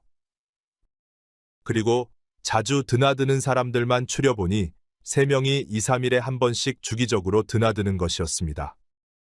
저 선비복장을 한 사람과 상단 행수, 그리고 왈패 같은 자가 수시로 드나들고 있습니다. 저 자들은 병판대감이 하는 일과 직접적으로 연관이 있어 보입니다. 그리 보이시오. 나도 그리 생각이 듭니다.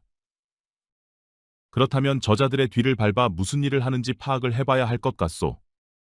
우선 저 행수가 있는 상단과 선비복장을 한 의문의 사내를 조사해 보는 게 좋을 것 같습니다. 그렇다면 누구를 먼저 조사해보는 게 좋을 것 같소.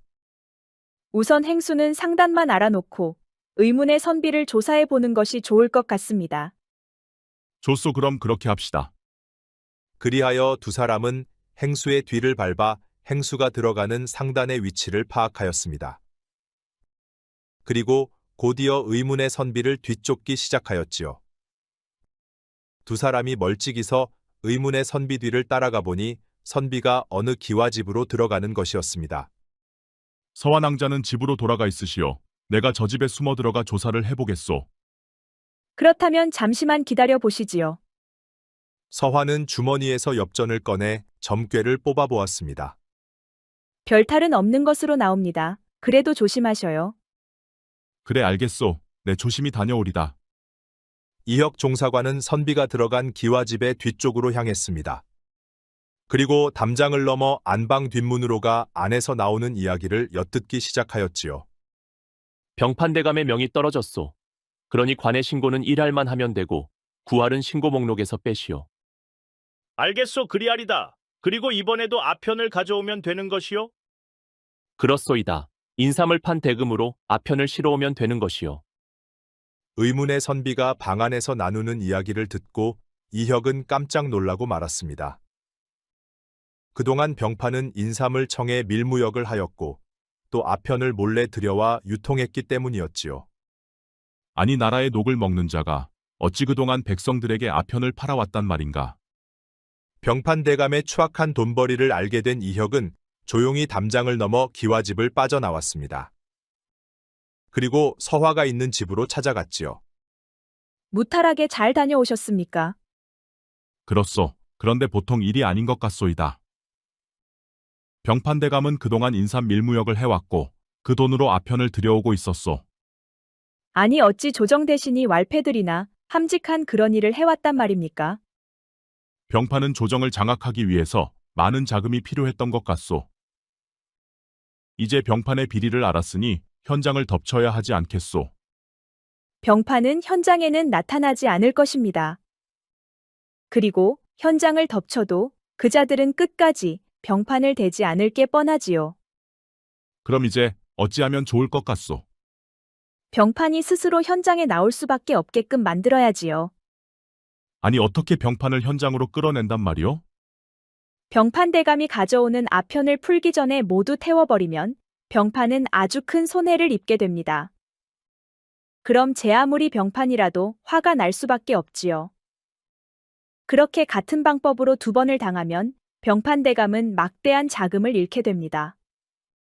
그리 되면 병판대감은 이성을 잃게 되고 판단력도 흐려지게 되지요. 그럼 3번째에는 현장에 나와 직접 챙길 게 뻔합니다. 오 들어보니 그럴듯하구려. 그럼 아편을 실은 배가 들어오는 대로 창고에서 내가 모두 불태워버리겠소. 그래도 조심하셔야 합니다. 창고는 항상 여러 사람들이 지키고 있을 테니까요. 잘 알겠소. 내 신중하게 움직이리다. 그렇게 계획을 세우고 두 사람은 배가 들어올 때쯤 해서 포구로 향했습니다. 그리고 포구가 내려다 보이는 언덕에 올라 아편을 실은 배가 들어오기를 기다렸지요. 그렇게 며칠이 지나니 청해 상선이 하나 들어오고 있었습니다. 그러자 포구를 지키던 관병들이 어디론가 모두 사라지고 없었지요. 아편이 들어왔기에 관병들을 모두 물린 것이었습니다. 그리고 많은 짐꾼들을 붙여 아편을 포구의 커다란 창고로 옮기고 있었지요. 저러니 병판의 권력이 얼마나 무서운 것이겠소. 포구를 지키는 관병들을 모두 물리고 아편을 나르다니 참으로 나라가 위태로운 지경에 빠진 것 같소. 저 아편이 시중에 풀리면 수많은 백성들의 삶은 피폐해질 것입니다. 그러니 무슨 수를 써서라도 저 아편을 막아야겠지요. 알겠소. 내 오늘 밤 저 아편을 모조리 불태워 없애버리겠소. 이혁의 말에 서화는 또 엽전을 꺼내 점괘를 쳐보았습니다. 오늘 밤은 괜찮은 것으로 나옵니다. 그래도 조심해야 해요. 알겠소. 조심히 처리하겠소. 그리하여 두 사람은 밤이 되기를 기다렸습니다. 그리고 밤이 깊어지자 이혁은 미리 준비해온 기름통을 들고 창고로 향했지요.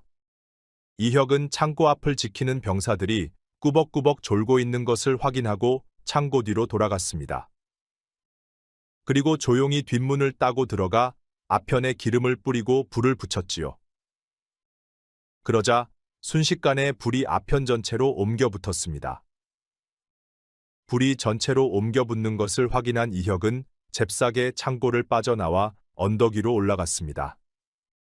그리고 포구를 내려다보니 창고의 불길은 걷잡을 수 없이 번지고 있었지요.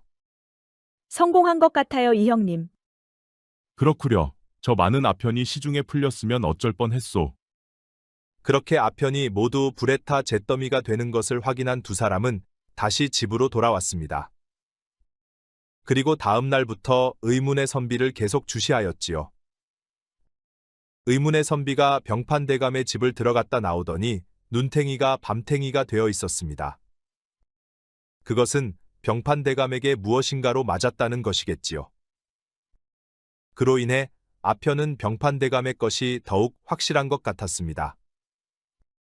그리하여 이제 두 사람은 선비의 집을 멀찍이서 주시하기 시작하였지요. 그렇게 며칠이 지나니 청나라 상단 사람이 다시 선비의 집을 찾았습니다. 내 숨어 들어가 무슨 말을 나누는지 한번 들어보겠소. 그럼 잠시만 기다려 보시지요. 서화는 엽전을 꺼내어 점괘를 뽑아보았습니다. 아니 그런데 이혁이 붙들려 암살당하는 것으로 나오는 것이었지요. 이번 일로 경계를 강화한 것 같습니다.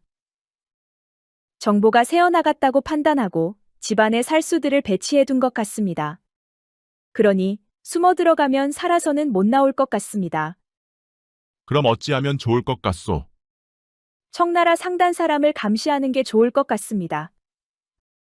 청에서 아편을 가져오는 자가 그자이니 그자만 살펴도 충분할 것 같습니다. 알겠소. 내 그리하리다.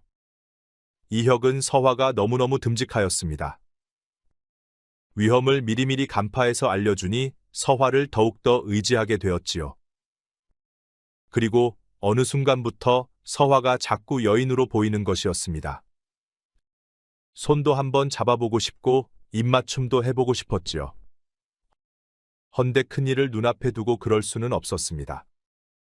저 청나라 상인은 저작거리에 있는 객사에서 머물고 있소.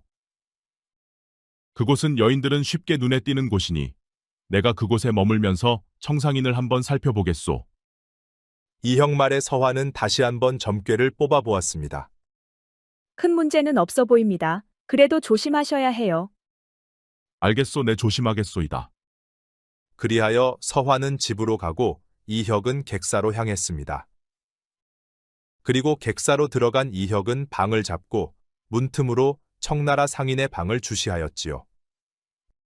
그러자 며칠 후 청나라 상인이 짐을 챙겨 객사를 나가는 것이었습니다. 그리하여 이혁도 청나라 상인의 뒤를 따랐지요. 그러자 청나라 상인은 포구로 가서 배를 타고 조선을 떠났습니다. 청나라 상인이 떠나는 것을 확인한 이혁은 다시 서화를 찾아갔지요. 청나라 상인이 배 타고 떠나는 것을 확인하고 왔소. 그렇다면 달포쯤이면 배가 다시 돌아오겠군요. 그럴 것 같소. 전에도 그쯤 걸렸던 것 같소. 그럼 지금까지의 상황을 내 주상께 보고하고 다시 돌아오겠소. 그러시지요. 임금께서도 무척 궁금해 하실 터이니 어서 다녀오셔요. 알겠소. 내 그럼 다녀오리다. 이혁은 궁으로 들어가 임금을 만났습니다. 어서 오너라 혁아. 그래 일은 어찌 되어 가고 있느냐? 한 처녀의 도움으로 일은 순조롭게 되어가고 있습니다. 아니 처녀의 도움이라니. 이런 중차대한한 일을 어찌 처녀가 돕고 있단 말이냐? 그것은 그 처녀가 보통 여인이 아니기 때문입니다. 아니 보통 여인이 아니라니. 도대체 어떤 여인이길래 우리 혁이가 그리 인정을 하는 것이야? 그 처녀는 점과에도 탁월하지만 분별력과 지혜 또한 특출하옵니다. 오 그렇단 말이냐? 우리 혁이가 그리 칭찬을 하니 훗날 내 꼭 한번 어떤 여인인지 보고 싶도다. 일이 무사히 마무리되면 주상전하께 한번 인사시켜 드리겠습니다. 그래 알았다. 꼭 이번 일이 잘 되기를 나도 정성껏 기도하마. 임금에게 자초지종을 모두 보고한 이혁은 다시 서화를 찾아갔습니다. 임금은 만나고 오셨습니까? 그렇소. 주상전하께서 이번 일이 잘 되면 꼭 한번 낭자를 보고 싶다 하셨소. 아니 내가 뭘 한 게 있다고 저를 보신단 말입니까? 이번 일은 주상전하께 아주 중차대한한 일입니다. 그러니 모든 신경이 이쪽에 쏠려 계시지요. 그리고 오다 보니 연못에 벚꽃이 활짝 피었더이다. 나와 같이 구경 가지 않겠소? 벌써 벚꽃이 만개하였나요? 저도 한번 구경하고 싶어요. 이혁은 서화를 데리고 연못으로 향했습니다. 그러자 벚꽃이 활짝 펴 있었지요. 어머 벚꽃이 만개하였어요. 서화는 벚꽃을 보며 무척 좋아하였습니다. 그런 서화의 모습을 보니 이혁의 가슴은 또 뛰고 있었지요. 서화는 사랑스러워도 너무 사랑스러웠습니다. 허나 아직도 해내야 할 큰일이 있기에 섣불리 속내를 드러낼 수가 없었지요. 이혁은 서화가 기뻐하는 모습을 보면서 조용히 뒤를 따르기만 하였습니다. 그리고 시간이 흘러 어느덧 청에서 아편을 실은 배가 들어올 때가 되었습니다. 그리하여 두 사람은 다시 포구로 향했지요. 그리고 포구가 내려다 보이는 언덕에 자리를 잡고 포구를 살피기 시작하였습니다. 그렇게 3일이 지나니 청나라 상단에 배가 들어오는 것이었지요. 아니 그런데 이번에는 배가 두 척이 들어오는 것 같습니다. 아마도 앞전에 불타 없어지는 바람에 이번에는 물량을 2배로 실어오는 것 같소. 2개의 커다란 배가 포구로 들어서자 또 관병들은 죄다 모습을 감추었습니다. 그리고 짐꾼들이 달라붙어 아편이든 짐을 우마차에 실어 나르기 시작하였지요. 아니 그런데 이번에는 창고로 가지 않고 한양 병판대감의 집으로 직접 가는 것이었습니다. 아니 어찌 창고로 가지 않고 한양 병판대감의 집으로 가는 것 같소. 아마도 막대한 손실을 본 병판이 이성을 잃고 판단력이 흐려진 것 같습니다. 차라리 잘 된 것 같소. 아편이 병판대감의 집에서 무더기로 발견되면 병판도 빠져나가지 못할 것이요. 맞습니다. 이번이 절호의 기회가 될 것 같습니다. 그럼 내 주상께 보고하고 오늘 밤 병판대감의 집을 급습하겠소. 서화는 이혁의 말에 엽전을 꺼내 점괘를 뽑아보았습니다. 아니 그런데 이혁이 죽는 것으로 나오는 것이었지요. 그래 어떻게 급습할 생각이시오? 내금이 병사들 20명을 이끌고 한밤중에 급습할 것이요. 내금이 병사들만 가지고서는 안 됩니다. 병판은 전국에 내노라 하는 살수들을 집안에 잔뜩 은신을 시키고 있는 것 같습니다. 그럼 병력을 더 투입해야 한단 말이오? 그렇습니다. 급습하는 과정에서 많은 사람들이 죽어나갈 수도 있습니다. 알겠소. 그렇다면 주상전하께 말씀드리고 금군의 병력을 동원해야겠소. 이혁의 말에 서화는 다시 점괘를 내보았습니다. 금군 병력을 최소 1,000명 이상을 투입해야 안전하게 마무리가 될 것입니다. 아니 병판에 사병을 치는데 그리 많은 병력이 필요한 것이요? 병판의 살수들은 일당백을 하는 무사들입니다. 그러니 만만의 준비를 해야 하지요. 병판은 자신의 강한 기운을 믿고 아편을 자신의 집으로 들이는 오판을 하였습니다. 그 누구도 자신의 집을 함부로 덮칠 수 없다고 판단한 것이지요. 대신 병판은 만만의 준비를 하였습니다. 그리고 시간대는 축시가 좋습니다. 알겠소, 내 그리 준비하겠소. 그리하여 서화는 집으로 돌아가고 이혁은 궁으로 향했습니다. 집으로 돌아온 서화는 너무너무 초조하였습니다. 그리하여 점괘를 다시 쳐보았지요. 그러자 점괘는 이혁의 목숨은 지장이 없는 것으로 계속 나왔지요. 하지만 목숨 걸고 싸워야 하는 이혁이 서화는 왠지 자꾸 걱정이 되었습니다. 그러다 보니 서화는 자신도 모르게 장독대에 물 한 그릇을 떠놓고 천지신명께 빌고 있었지요. 천지신명이시여, 부디 이혁 도령을 무사하게 돌봐주소서. 서화는 동이 뜰 때까지 계속 빌었습니다. 그리고 어느새 열흘이 훌쩍 지나갔지요. 서화낭자 안에 계시오? 열흘 만에야 이혁 종사관이 서화를 찾아왔습니다. 그러자 서화는 버선발로 달려나가 보았지요. 어찌 되었습니까? 덕분에 모두 잘 마무리되었소. 낭자 말이 맞았소. 20명으로 급습을 했다면 모두 전멸할 뻔했소. 헌데 1,000명의 금군 병사들이 병판대감의 집을 포위하자 사병들이 자포자기하고 모두 항복을 하였소. 덕분에 한 사람도 죽지 않고 병판을 끌어낼 수가 있었소.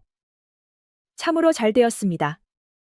그런데 주상전하께서 당장 낭자를 데려오라 난리가 아니오. 그러니 어서 채비를 하시오. 서화는 어쩔 수 없이 채비를 하고 이혁 종사관을 따라 궁으로 들어갔습니다. 어서 오시오. 그대가 서화라는 낭자요? 그렇습니다, 주상전하. 내 종사관을 통해서 모두 들었소. 그대의 공이 크오. 황공하옵니다, 주상전하. 어서 이리 가까이 와보시오.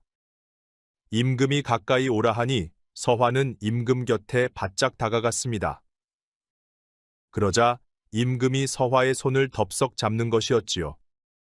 아니, 낭자에게서 나는 냄새가 이게 무슨 냄새요? 어찌 낭자는 고소한 냄새가 나는 것이요?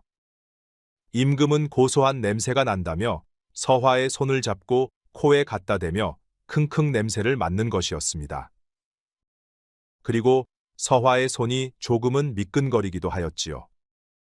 저는 기름집에서 기름 짜는 일을 하였습니다, 주상전하. 아, 그러시오. 그래서 이리 고소한 냄새가 났구려. 하하. 보아하니 고소한 냄새를 풍기는 데다 지혜를 겸비한 미인이라 내가 다 탐이 나는구려. 어떻소? 내게 와볼 생각은 없소? 갑작스런 임금의 말에 서화도 이혁 종사관도 깜짝 놀라고 말았습니다. 임금이 서화를 탐낼 것이란 생각은 꿈에도 하지 못했었지요. 그건 아니되올 말씀입니다, 주상전하.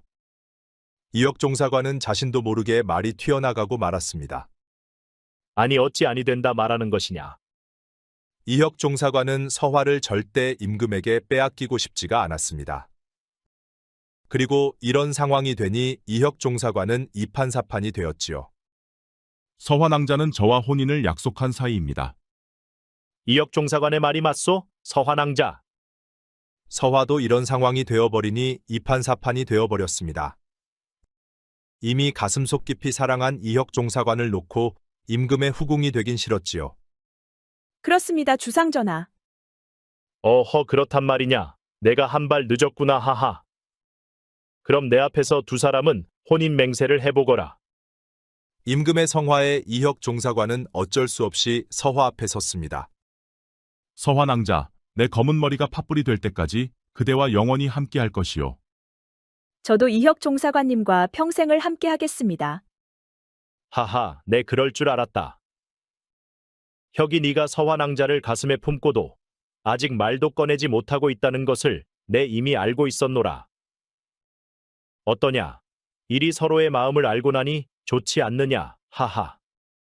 임금은 이혁 종사관의 성정으로 보아 서화를 마음에 품고도 말도 꺼내지 못하고 있는 것을 알고 있었습니다. 그리하여 일부러 속마음을 끄집어내게 해준 것이었지요. 그렇게 하여 두 사람은 혼인을 약속하게 되었습니다. 그리고 서화의 아버지 덕팔이는 조상대대로 살아오던 집도 다시 찾을 수 있게 되었지요. 그렇게 태평성대해진 한양에서 어느 봄날 두 사람은 성대한 혼례를 올렸습니다. 그리고 불 꺼진 신혼방에는 서화와 이혁 두 사람만 남게 되었지요. 아니 왜 이렇게 미끈거리는 것이오? 왜 그래서 실소? 아니요, 내 평생 이런 느낌은 처음이요. 이런 느낌은 나도 처음이요. 그러니 말은 그만하고 어서 하던 것이나 마저 하시지요.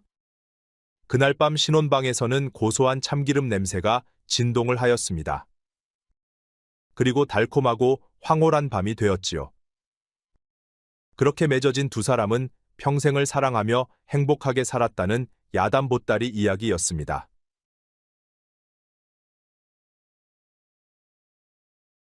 옛날 깊고 깊은 어느 산골 마을에 복구라는 청년이 살고 있었습니다. 복구는 병든 홀어머니를 모시고 살고 있었는데 손바닥만한 땅을 소작농하고 있었지요.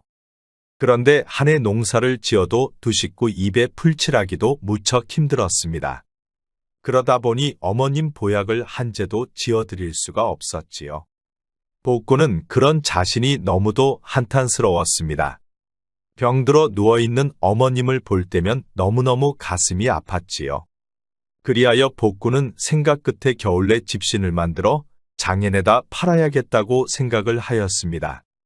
집신을 팔아 어머님 약재를 한 접이라도 지어드릴 생각이었지요. 어머님, 지가 집신을 만들어서 어머님 약을 지어드리겠어요. 그러니 조금만 참고 기다리셔요. 아이고 얘야, 나는 살 만큼 살았으니 내 걱정은 말고 너라도 돈 모아 장가를 들어야 하지 않겠느냐. 어머님 그런 말씀 마셔요. 어머님이 건강해야 지도 장가를 들 수가 있구먼요. 그러니 어머님부터 건강하셔야 해요. 복구는 무척 효심이 깊은 총각이었습니다. 뭐라도 먹을 게 생기면 어머님부터 챙겨드리곤 하였지요. 그렇게 하여 복구는 겨울내 집신을 열심히 만들었습니다. 그리고 만들어 놓은 집신이 어느 정도 쌓이자 집신을 팔러 나갈 준비를 하였지요. 어머님 지 장터에 다녀오겠구먼요. 그래 복구야, 눈길 조심하거라. 알겠어요, 어머니. 복구는 만들어 놓은 집신을 메고 추운 겨울 장터로 향했습니다. 복구네 집에서 장터까지는 큰 산등선을 2개나 넘어야 했지요. 커다란 산등선을 2개나 넘어야 할 만큼 장터까지는 무척 먼 거리였습니다. 집신을 등에 잔뜩 맨 복구는 산등선이를 향해 힘차게 걷고 또 걸었습니다. 아니 그런데 그렇게 한참을 가다 보니 갑자기 눈보라가 치기 시작하는 게 아니겠습니까? 갑자기 눈폭탄이 쏟아지고 있었는데 한 치 앞도 보이질 않았지요. 아이쿠, 갑자기 웬 눈이 이렇게 쏟아진담. 복구는 애써 만든 집신이 모두 젖을 것 같아 서둘러 한방눈을 피할 곳을 찾아야만 했습니다. 아 맞다, 그리 가면 되겠구나. 복구는 평소 자주 다니는 길이다 보니 눈을 피할 만한 곳을 알고 있었습니다. 오래된 작은 폐가였는데 그리 가면 눈은 피할 수가 있었지요. 어느새 눈이 잔뜩 쌓여 발목까지 빠져들고 있었습니다. 복구는 서둘러 폐가가 있는 곳으로 달리기 시작하였지요. 그렇게 한참을 달려 폐가로 들어가 보니 아니 이게 뭔 일이랍니까? 머리를 푼 처녀 귀신이 우뚜거니 서 있는 게 아니겠습니까? 귀신이냐 사람이냐, 귀신이면 썩 물러가거라. 아니 뭐라는 거요? 너는 처녀 귀신이 아니냐? 내가 어딜 봐서 귀신처럼 보이는 것이요. 헛소리 그만하고 어서 눈이나 털고 들어오시오. 처녀 귀신이 꼬박꼬박 말대꾸 하는 것으로 보아 일단 귀신은 아닌 것 같아 보였습니다. 아이고 심형감수했네. 나는 처녀 귀신인 줄 알고 깜짝 놀랐어. 아니 이 양반이 자꾸 처녀 귀신 할 것이요. 눈을 맞아 머리가 젖어 잠시 머리 풀고 닦고 있었을 뿐이요. 아 그랬소. 그렇다면 내가 미안하게 되었구려. 그런데 이 추운 날 어디를 가시는 길이요? 집에 들렀다 일하는 곳으로 가는 중인데 갑자기 눈보라가 쳐 걱정이요.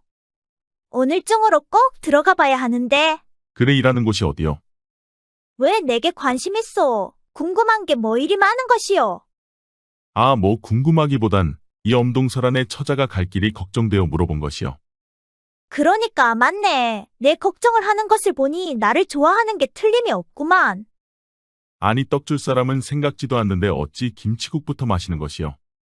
호호, 뭐 그리 빼시오. 좋으면 좋다고 말하면 될 것이지. 뭐 암튼 편한 대로 생각하시구려. 그런데 집신 장사요? 나는 농사꾼이요. 집시는 겨울철만 만들어 팔고 있어. 그런데 처자는 무슨 일을 하는 것이요? 나는 김진사댁에서 여종으로 일하고 있어. 그런데 이름이 무엇이요? 나는 복구라 하오. 처자의 이름은 무엇이요? 나는 춘자요, 박춘자. 그렇게 두 사람이 대화를 나누고 있는 사이 어느덧 해는 서산으로 지고 있었습니다. 아니 그런데 눈보라는 그칠 기미가 보이질 않았지요. 아니 그런데 눈보라가 그치질 않으니 이거 어쩌면 좋겠소.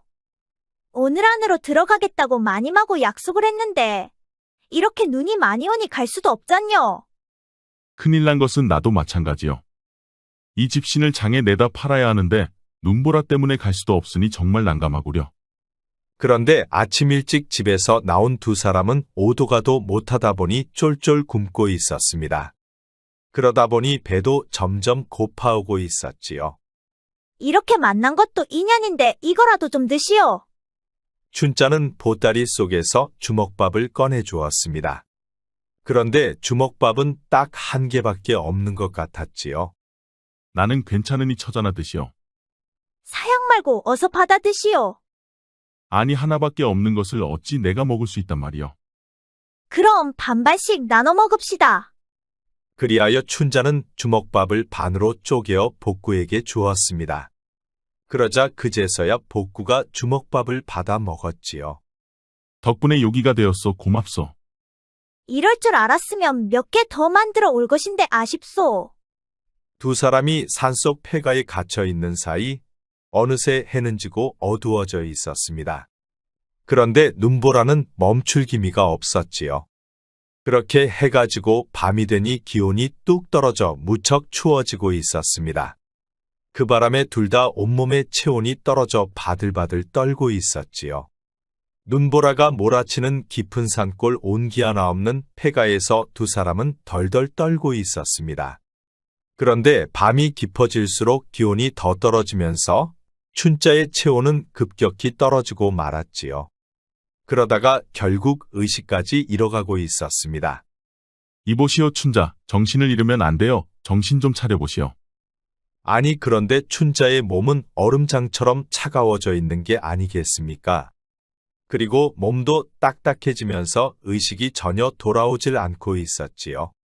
그러자 복구는 춘자를 끌어안고 자신의 체온으로 춘자의 몸을 녹이기 시작하였습니다.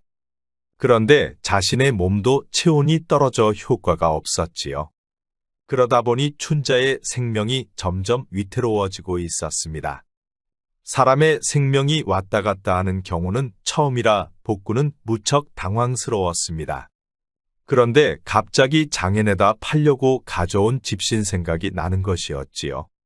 집신을 태우면 춘자를 살릴 수 있을 것 같았습니다. 헌데 집신은 팔아서 어머님 약재를 지어드려야만 했지요. 복구는 어머님 드릴 약재와 죽을지도 모르는 춘자 사이에서 고민을 하였습니다. 그러다 결국 춘자부터 살려야겠다고 생각을 하였지요. 그리하여 복구는 집신을 가지고 부엌으로 향했습니다. 그리고 아궁이에 집신을 넣고 불을 붙였지요. 아이고 아까운 내 새끼들. 집신으로 아궁이에 불을 지핀 복구는 얼른 춘자를 안고 부엌 아궁이 앞으로 갔습니다. 그리고 따뜻한 불을 쬐어 주었지요. 그러자 한참 후 춘자의 체온이 조금씩 올라오면서 의식도 조금씩 돌아오고 있었습니다. 괜찮으시오. 이제 정신이 좀 드시오. 춘자는 가물가물 정신이 돌아오더니 자신을 안고 있는 복구를 보았습니다. 그리고 다시 곧바로 쓰러져 잠이 들고 말았지요. 복구는 춘자를 아궁이 앞에 눕혀놓고 밤새도록 집신을 아궁이에 넣고 태웠습니다. 그러다 보니 해가 뜨기도 전에 집신을 모두 태우고 말았지요. 그러자 복구는 집안의 나무가 될 만한 것들을 모두 뜯어내기 시작하였습니다. 그리고 밤새도록 아궁이에 불이 꺼지지 않게 해주었지요. 그 바람에 춘자의 몸이 따뜻해지면서 체온도 점점 올라오고 있었습니다. 춘자는 따뜻한 아궁이 앞에서 곤히 잠들어 있었지요. 이렇게 자고 있는 모습을 보니 이쁘긴 이쁘네. 눈 떠 있으면 사납기가 황소 같더니만 잘 때는 선녀처럼 예쁘기만 하구나. 어느새 길고 기나긴 추운 겨울밤이 가고 아침 해가 떠오르고 있었습니다. 그리하여 복구가 밖에 나가보니 눈보라는 멈춰있고 따스한 아침 햇살이 내리쬐고 있었지요.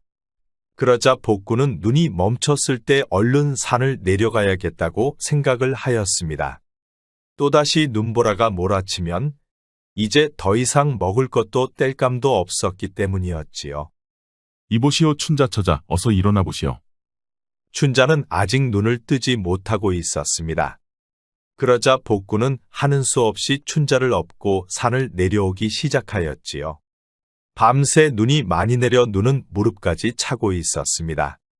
복구는 춘자를 등에 업고 낑낑대며 눈 속을 헤쳐나갔지요. 그렇게 고생고생 끝에 춘자가 일한다는 김진사댁을 찾아갔습니다. 아니, 이게 어떻게 된 일이냐? 춘자가 오다가 산속에서 쓰러졌구먼요. 그럼 어서 방에 눕히고 가서 의원을 불러오거라. 알겠습니다요. 복구는 춘자를 방 안에 눕히고 의원 집으로 달려가 의원을 데려왔습니다. 몸은 정상으로 돌아왔으나 추운 날씨에 기력이 다해 아직 잠에서 깨어나질 못하는 것이오. 그러나 오늘 내일 내로 깨어날 것이니 너무 걱정 마시구려. 아, 그렇소. 천만다행이구려. 의원이 돌아가자 복구도 돌아가려고 하였습니다. 그럼 지도 이만 가보겠구먼요. 그래, 너는 어디 사는 누구더냐? 저는 저 산마을에 사는 복구입니다요. 어제 몰아치는 눈보라 속에 춘자와 함께 폐가에 갇혀 있었다면 밤새 둘이 같이 있었던 게 아니냐. 그렇긴 합니다요. 그렇다면 지금은 춘자가 의식이 없으니 춘자가 깨어날 때까지 내 집을 떠나지 말거라. 아니 마님, 춘자가 깨어날 때까지 집에 있으라니요. 아, 제가 쓰러진 게 무엇 때문에 그런 것인지 지금은 정확히 알 수가 없지 않겠느냐. 춘자가 일어나 봐야 정확히 알 수 있는 게 아니겠느냐. 아니 마님, 지가 춘자한테 뭔 짓이라도 했을까봐 그러는 것입니까요? 아, 그거야 알 수 없는 것이 아니냐. 요즘 세상에 어찌 선한 사람들만 있단 말이더냐. 복구는 황당해도 너무 황당했습니다. 팔려고 만든 집신을 모두 태워 춘자를 살려서 데려왔더니만 마님은 자신을 의심하고 있었기 때문이었지요. 아니 마님, 지금 지를 뭘로 보시고 그런 말씀을 하신대요. 아니, 내가 너를 뭘로 보겠느냐? 너는 힘이 넘치는 팔팔한 사내이고 춘자는 이제 막 피어나는 처녀가 아니더냐. 그러니 내가 춘자한테 뭔 짓을 했을지 어찌 아느냔 말이다. 그러니 춘자가 깨어날 때까지 내 집에서 한 발짝도 나가지 말거라. 복구는 무척 당혹스러웠지만 지엄한 마님의 명인이 어쩔 도리가 없다고 생각했습니다. 그럼 마님, 지는 오늘 밤 어디서 묵어야 합니까요? 마침 칠성이 방이 비어있으니 칠성이 방에서 묵거라. 대신 방에 불은 넣지 말거라. 아니 마님, 이 추운 엄동설 안에 방에 불을 넣지 말라니요. 자다가 정춥거든 내 방으로 건너오거라. 복구는 마님의 말에 자신의 귀를 의심했습니다. 방금 뭐라 말씀하셨는감요? 지가 귀가 어두워 잘 듣지 못했습니다요. 왜 못 들었느냐. 자다가 영 춥거든 내 방으로 건너오라 했느니라. 아니 마님, 지가 어떻게 감히 마님 방에 들어갈 수 있단 말입니까요? 자다가 영 춥거든 춘자방으로 건너가겠습니다요. 아니, 내가 춘자에게 무슨 짓을 할 줄 알고 내가 허락을 하겠느냐. 쓸데없는 소리 하지 말고 어서 물이나 데워 깨끗이 목욕부터 하거라. 그리고 목욕이 끝나거든 곧바로 내 방으로 들어오거라. 마님은 단호하게 말을 뱉어놓고 안방으로 들어가 버렸습니다. 그러자 복구는 어떻게 해야 할지 무척 난감하였지요. 그렇다고 도망칠 수도 없었습니다. 도망치면 더 큰 일이 벌어질 것만 같았지요. 그리하여 복구는 부엌으로 들어가 가마솥에 물을 붓고 펄펄 끓였습니다. 그리고 우물가로 가서 깨끗이 목욕을 하였지요. 목욕을 마친 복구는 주저주저하다가 마님이 있는 안방 앞으로 걸어갔습니다. 마님 목욕을 마쳤습니다요. 그럼 안으로 들어오거라. 복구는 잔뜩 겁먹은 표정으로 안방으로 들어갔습니다. 그러자 마님이 복구를 보고 말했지요. 뭐 하고 있느냐? 어서 이리 오지 않고. 마님 지가 춥더라도 칠성이 방에서 자겠습니다요. 아니 춥다고 불평불만 할 때는 언제고 이제 와서 칠성이 방에서 자겠다는 것이야. 2번 말하지 않을 테니 냉큼 이리 오지 못할까. 복구는 도살장에 끌려가는 소마냥 바짝 움츠리고 마님 곁으로 다가갔습니다. 내 곁에 눕거라. 복구는 덜덜 떨면서 마님 곁에 살며시 누웠습니다. 아니 누가 잡아먹기라도 한다더냐. 왜 이렇게 사시나무 떨듯이 떠는 것이야. 아니 그런데 마님은 복구를 천천히 더듬더니 갑자기 손이 아래로 불쑥 들어오는 게 아니겠습니까? 그러자 복구는 화들짝 놀라고 말았지요. 태어나 처음으로 사내에 그것을 여인에게 잡혀본 복구는 생각할 겨를도 없었습니다. 자신도 모르게 벌떡 일어나 바지춤을 끌어올리고 냅다 달아나고 말았지요. 그리고 흰눈이 쌓인 어둠 속으로 사라지고 말았습니다. 아니 저놈이 사내여 뭐여. 어째줘도 못 먹냔 말이야. 사내답게 생겨서 첫눈에 반하고 내 가슴이 설레었건만 어찌 저리 순박할 줄이야. 마님은 복구를 보고 가슴이 무척 설레었었습니다. 첫눈에 복구에게 빠져버린 것이었지요. 마님의 안방에서 도망친 복구는 어두운 밤 정신없이 눈길을 달렸습니다. 그렇게 한참을 달리다 보니 정신이 번쩍 드는 것이었지요.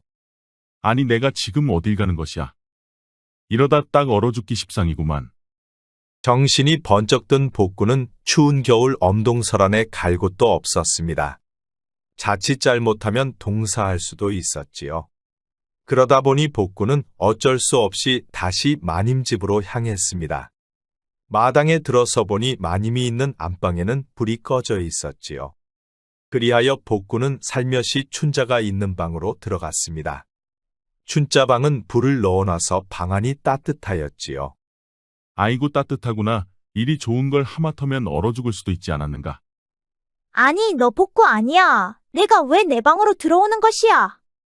아니 너 깨어난 것이야? 아, 그럼 벌써 깨어났지. 그런데 어찌 내 방으로 들어온 것이냔 말이야. 그것이. 너도 나를 어떻게 한번 해보려고 그런 것이야.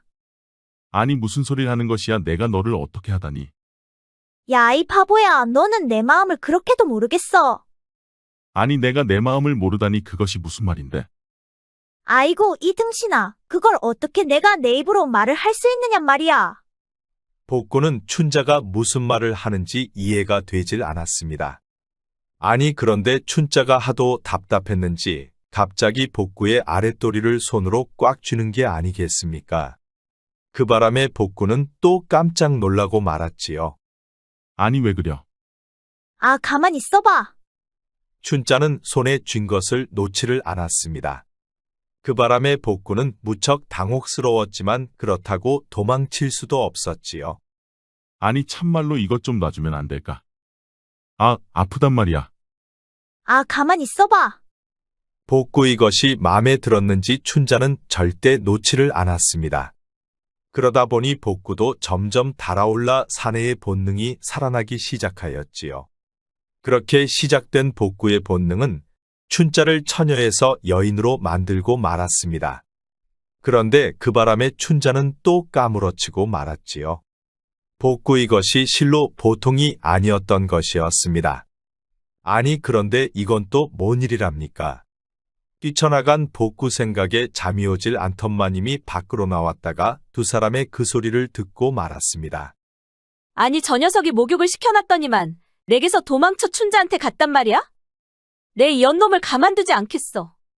마님은 죽 써서 개줬다는 생각이 들었습니다. 복구를 목욕시켜 춘자한테 준 꼴이었지요.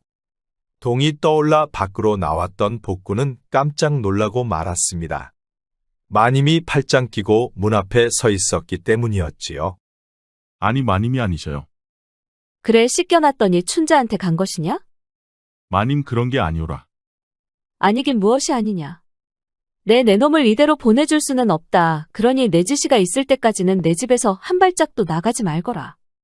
아니 마님, 지한테는 홀로 계신 병든 어머님이 계시는구먼요. 그러니 하루빨리 가봐야 합니다요. 그것은 내 사정이고 내가 내 집에 있으라 하면 내 집에 있어야 할 것이야. 복구는 더 이상 양반마님의 명을 거역할 수가 없었습니다. 그런데 그때 춘자가 문을 열고 밖으로 나왔지요. 마님, 지가 이제야 일어났구먼요. 춘자의 말에도 마님은 대꾸가 없었습니다. 아니, 마님, 뭔 일이 있으신감요? 그것을 몰라서 묻는 것이냐? 남의 것을 선수치니 그리도 좋더냐? 아니, 마님, 지가 무엇을 선수쳤단 말입니까요? 시치미 떼지 말거라.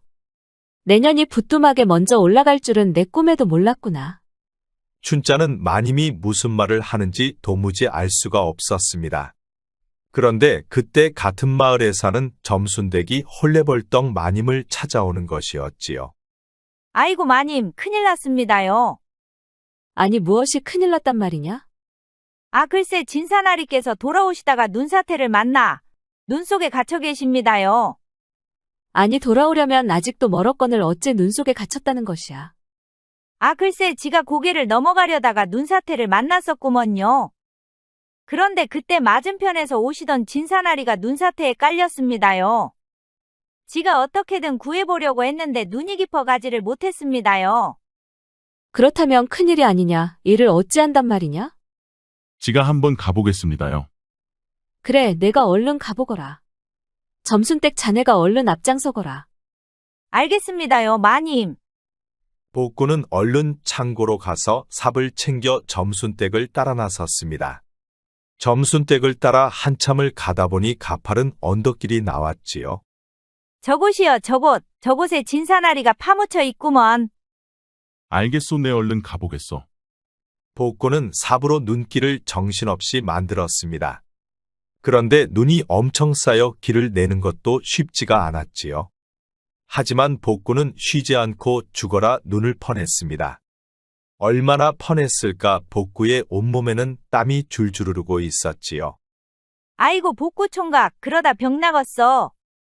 자칫하면 사람이 죽을 수도 있는데 지가 병나는 게 문제겠습니까요? 복구는 땀을 비오듯 흘리며 눈길을 계속 만들었습니다. 눈이 키보다 높게 쌓여 있는 바람에 김진사가 묻혀 있는 곳까지 쉽사리 길이 나질 않았지요. 그런데 그렇게 복구가 정신없이 눈을 파내다 보니 어느새 김진사의 발이 보이기 시작하였습니다. 그러자 복구는 조심스럽게 눈 속에서 김진사를 꺼내 주었지요. 그런데 김진사의 몸은 꽁꽁 얼어 있고 의식이 없었습니다. 복구가 김진사의 가슴에 귀를 대고 맥박 소리를 들어보니 김진사의 맥박은 희미하게 뛰고 있었지요. 그리하여 복구는 젖은 김진사의 옷을 벗기고 자신의 옷을 벗어 김진사에게 입혀주었습니다. 그리고 복구는 김진사를 꼭 끌어안고 체온으로 김진사의 얼음 몸을 녹이기 시작하였지요. 어떻게 김진사는 사른겨? 희미하게 맥박이 살아있으니 얼음 몸을 녹이면 살 수는 있을 것이요. 아이고 참말로 다행이구먼. 그런데 김진사 살리려다 복구총각이 죽겠어. 우선 죽어가는 사람부터 살리고 봐야지라. 복구는 자신의 옷을 벗어서 김진사에게 입혔기에 복구는 알몸이었습니다. 아이고 내가 이럴 때가 아니구먼. 내가 얼른 가서 사람들을 더 데리고 와야 쓰겄어. 잠시만 버티고 있어봐. 내가 얼른 다녀올 테니깐. 점순댁은 말을 남기고 얼른 산을 내려갔습니다.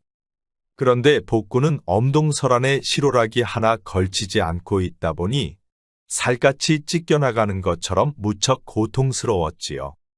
하지만 다 죽어가는 김진사를 포기할 수는 없었습니다. 김진사의 체온이 조금만 더 떨어지면 김진사는 금방이라도 숨을 거둘 판이었지요. 그렇게 얼마나 시간이 흘렀을까? 복구도 점점 의식이 없어져 가고 있었습니다. 몸도 얼어붙기 시작하면서 더 이상 움직여지질 않았지요. 그렇게 복구는 김진사를 알몸으로 끌어안고 의식을 잃고 말았습니다. 전날까지 몰아친 눈보라는 온 세상을 흰눈으로 하얗게 뒤덮고 있었습니다.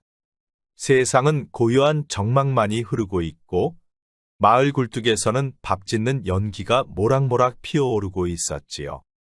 아침에는 새하얗게 변해버린 세상을 밝혀주고 다시 서산 너머로 지고 하였습니다. 그렇게 평온하기 그지없는 세상 속에서 며칠이 흐른 어느 날이었습니다. 아이고 얘야, 정신이 좀 드느냐? 복구가 눈을 떠보니 주변에는 여러 사람들이 있었습니다. 김진사뿐만이 아니라 마님도 춘자도 있었지요. 날 알아보겠느냐? 이제 살아난 것이지. 내 말이 맞지? 복구는 눈을 뜨긴 하였지만 말할 기운조차 없었습니다. 그러다 다시 복구는 잠이 들고 말았지요. 그리고 다음 날이 되어 복구는 다시 눈을 떴습니다. 이제 정신이 좀 드느냐? 복구는 자신 곁에 있는 김진사를 보고 자리에서 일어나려 하였습니다. 아이고 얘야, 가만히 있거라. 애써 일어날 필요는 없느니라. 복구는 일어나려다 말고 너무 기운이 없어 도로 눕고 말았습니다. 죄송합니다요, 나리. 아니다, 내가 날 살렸느니라. 내가 목숨 걸고 날 살렸으니 이젠 내가 널 살릴 차례니라. 그러니 몸이 다 나을 때까지 꼼짝 말고 누워있거라. 김진사는 자신을 살리기 위해 목숨을 건 복구가 너무너무 고마웠습니다. 그 덕에 김진사는 죽지 않고 살아날 수가 있었지요.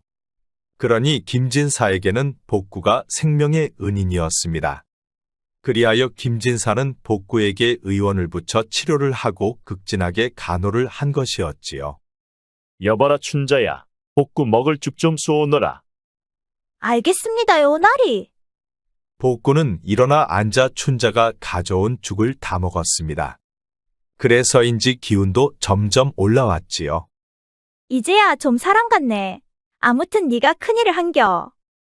뭐 내가 큰일을 했다고 그려. 눈 속에서 진사나리를 살렸으니 그것이 큰일이 아니고 뭐여. 아니야, 춘자야. 너는 왜 이렇게 복구한테 자꾸 상냥하게 구는 것이야? 너는 그만 떠들고 이따 우리 복구한테 줄 씨암탉이나 한 마리 잡아서 인삼 좀 넣고 푹 좀 고아오거라. 알겠습니다요, 마님. 춘자는 밖으로 나와 복구한테 줄 씨암탉을 골랐습니다. 씨암탉 중에서도 제일 통통하게 살이 잘 오른 닭을 골랐지요. 그리고 갖은 약재와 인삼뿌리를 3개나 넣고 푹푹 고았습니다. 복구가 먹을 것이니 춘자는 기쁜 마음으로 열심히 준비를 하였지요. 그렇게 저녁 때가 다 되어 춘자는 씨암탉 백숙을 들고 복구가 있는 방으로 들어갔습니다. 야, 복구야, 얼른 뜨뜻할 때 먹어봐. 아니, 지가 어떻게 이런 것을 먹어도 되는감요? 널 위해 준비한 것이니 부담 갖지 말고 한 방울도 남기지 말고 모두 먹거라. 그래 복구야, 어서 먹고 후를 털고 일어나거라. 복구는 다들 지켜보는 가운데 춘자가 만들어온 백숙을 먹기 시작하였습니다.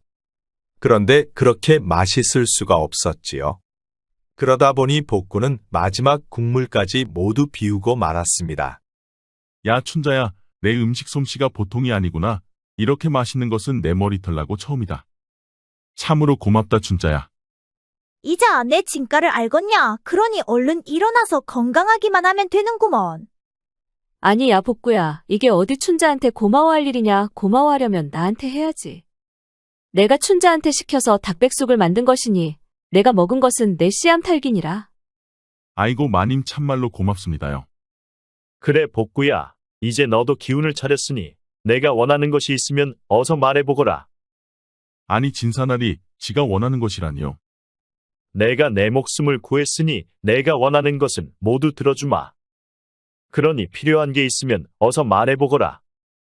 아이고, 나리, 지는 필요한 게 없습니다요. 대가를 바라고 나리를 구한 게 아니구먼요. 복구의 말을 듣고 답답한 춘자가 말했습니다. 아이고, 이 멍충아. 이런 때 말하지 않으면 언제 말하려고 그려. 진사나리 마음 바뀌기 전에 어서 말을 야. 춘자가 다그치니 복구가 힘들게 입을 열었습니다. 실은 지한테 병든 노모가 계십니다요. 헌데 지가 돈이 없어서 지금껏 약재 한 첩도 못 지어 드리고 있었구먼요. 그래 그럼 내가 내 어머님 병 치료를 해주면 좋겠느냐. 그렇게만 해주신다면야 지는 황송하 없지요. 그래 알았다. 내 반드시 내 어미의 병을 치료해주마. 가만히 듣고 있던 춘자는 또 답답했던지 복구에게 말했습니다. 야, 그것 말고 또 있자녀. 바보처럼 굴지 말고 어서 말을 혀. 아니 내가 또 멋이 필요하다고 그려? 야, 이등신아. 잘 생각해봐 또 있자녀. 복구는 춘자가 자꾸 왜 그러는지 알 수가 없었습니다. 그리하여 복구는 춘자가 무엇을 말하는 것인지 생각을 해보았지요. 그래 복구야 급한 것은 아니니 천천히 생각해보거라. 내가 원하는 것은 뭐든 다 들어줄 것이다. 춘자는 또 무엇이 답답했는지 복구에게 말했습니다. 야, 복구야. 너 산에서 나를 업고 온 다음 날 무엇 때문에 내 방에 들어온 것이야. 어서 말해봐. 갑자기 춘자가 바밀 이야기를 꺼내니 복구는 무척 난감하였습니다. 아니, 왜 말을 못혀? 니는 내를 한번 스쳐가는 인연으로 생각한 것이여. 정말 그런 것이냔 말이야. 아니야, 춘자야. 너는 지금 이 자리서 왜 그런 말을 꺼내는 것이야. 썩 입 다물고 가만히 있지 못할까. 실은 지도 춘자를 마음에 두고 있구먼요. 아니, 야, 복구야. 너 아무래도 안 되겠다. 내가 아직 정신이 덜 돌아온 것 같으니까 어서 잠이나 더 자거라. 춘자 너는 당장 가서 내 방에 이불 빨래를 해오거라. 알겠습니다요, 마님. 헌데 지는 방금 복구가 하려던 말을 마저 듣고 가야 쓰겄구먼요. 그래, 복구야 하던 말 계속해봐. 아니, 춘자 너는 지금 상전의 말을 거역하는 것이냐. 당장 밖으로 나가지 못할까. 마님이 하도 다그치자 춘자는 그 자리에서 눈물을 쏟고 말았습니다. 그러자 김진사가 입을 열었지요. 그래 복구야 방금 내가 하려던 말을 마저 해보거라. 이놈이 염치불구하게도 춘자를 마음에 품었습니다요. 허허 그렇단 말이냐. 그럼 내 어찌 해주면 좋겠느냐. 아니, 무엇을 어떻게 해준단 말이오. 그만하고 당신도 얼른 일어나시오. 아 가만 좀 있어보시오. 복구 말을 마저 들어봐야 하지 않겠소. 그래 복구야 내 어찌 해주면 좋겠느냐. 어서 말을 해보거라. 나리께서 괜찮으시다면 춘자와 혼인을 허락해 주시면 좋겠습니다요. 복구의 말을 마저 들은 춘자는 울다가 웃다가 얼굴이 눈물 범벅이 되어 있었습니다. 그래 춘자 내 생각은 어떻느냐. 지도 좋구먼요. 복구하고 혼인하겠습니다요. 춘자의 말이 끝나자마자 마님은 방문을 박차고 밖으로 나가버렸습니다. 허허 그래. 그 짧은 시간에 너희들 눈이 맞은 것을 보면 천생연분이 따로 없구나 하하. 김진사는 복구와 춘자의 혼인을 허락해 주었습니다. 그리고 마을에 깨끗하고 예쁜 집도 한 채 장만해 주었지요. 그리고 복구가 평생 살아갈 수 있도록 전답도 떼주었습니다. 그러다 보니 복구는 남부럽지 않은 부자가 되었지요. 복구는 산골 마을에서 어머님을 집으로 모셔왔습니다. 그리고 의원이 정기적으로 찾아와 어머님의 병을 치료해 주었지요. 어머님의 치료 비용은 김진사가 모두 지불하고 있었습니다. 그리고 복구와 춘자는 김진사 집에서 성대한 혼례를 올렸습니다. 마을 사람들이 모두 나와 두 사람의 혼례를 축하해 주었지요. 그런데 딱 한 사람 두 사람의 혼례를 시기하는 사람이 한 명 있었습니다. 바로 복구를 짝사랑한 마님이었지요. 아이고, 씻겨놨더니 춘자년이 아예 차지를 해버린 꼴이라니. 아이고, 억울해. 혼례식이 끝나고 신혼방에는 신랑 신부 두 사람만 남게 되었습니다. 야, 복구야. 어서 내 머리 좁두리 좀 벗겨봐라. 아 그래 알았어. 아, 뭐하냐. 나머지도 빨랑빨랑 벗기지 않고. 아 그래 알았어. 복구는 눈보라 속에서 춘자를 구해 주었습니다. 그리고 춘자 때문에 김진사 집과 인연이 되었지요. 그리고 복구는 김진사까지 구해주게 되었습니다. 찢어지게 가난한 산골마을 청년 복구의 삶의 반전이 찾아온 것이었지요. 복구는 예쁜 색시 춘자를 얻고 많은 땅을 얻어 부자농사꾼이 되었습니다. 옛말에 복제적선 화제저각이라는 말이 있습니다. 복의 근원은 선을 쌓는 데 있고 화의 근원은 악을 쌓는 데 있다는 말이지요. 복이라는 것은 그냥 오는 것이 아니라 하나하나 쌓아야만 오는 것이고 반대로 악이 쌓이다 보면 화를 부른다는 의미랍니다. 복구가 쌓은 선이 복을 부른 것처럼 말이지요. 우리 영상을 시청하시는 여러분 모두 항상 건강하고 행복하기를 바랍니다. 구독과 좋아요, 알림 설정 꼭 부탁드립니다. 앞으로도 재미있는 이야기가 많으니 다른 영상도 재미있게 봐주세요.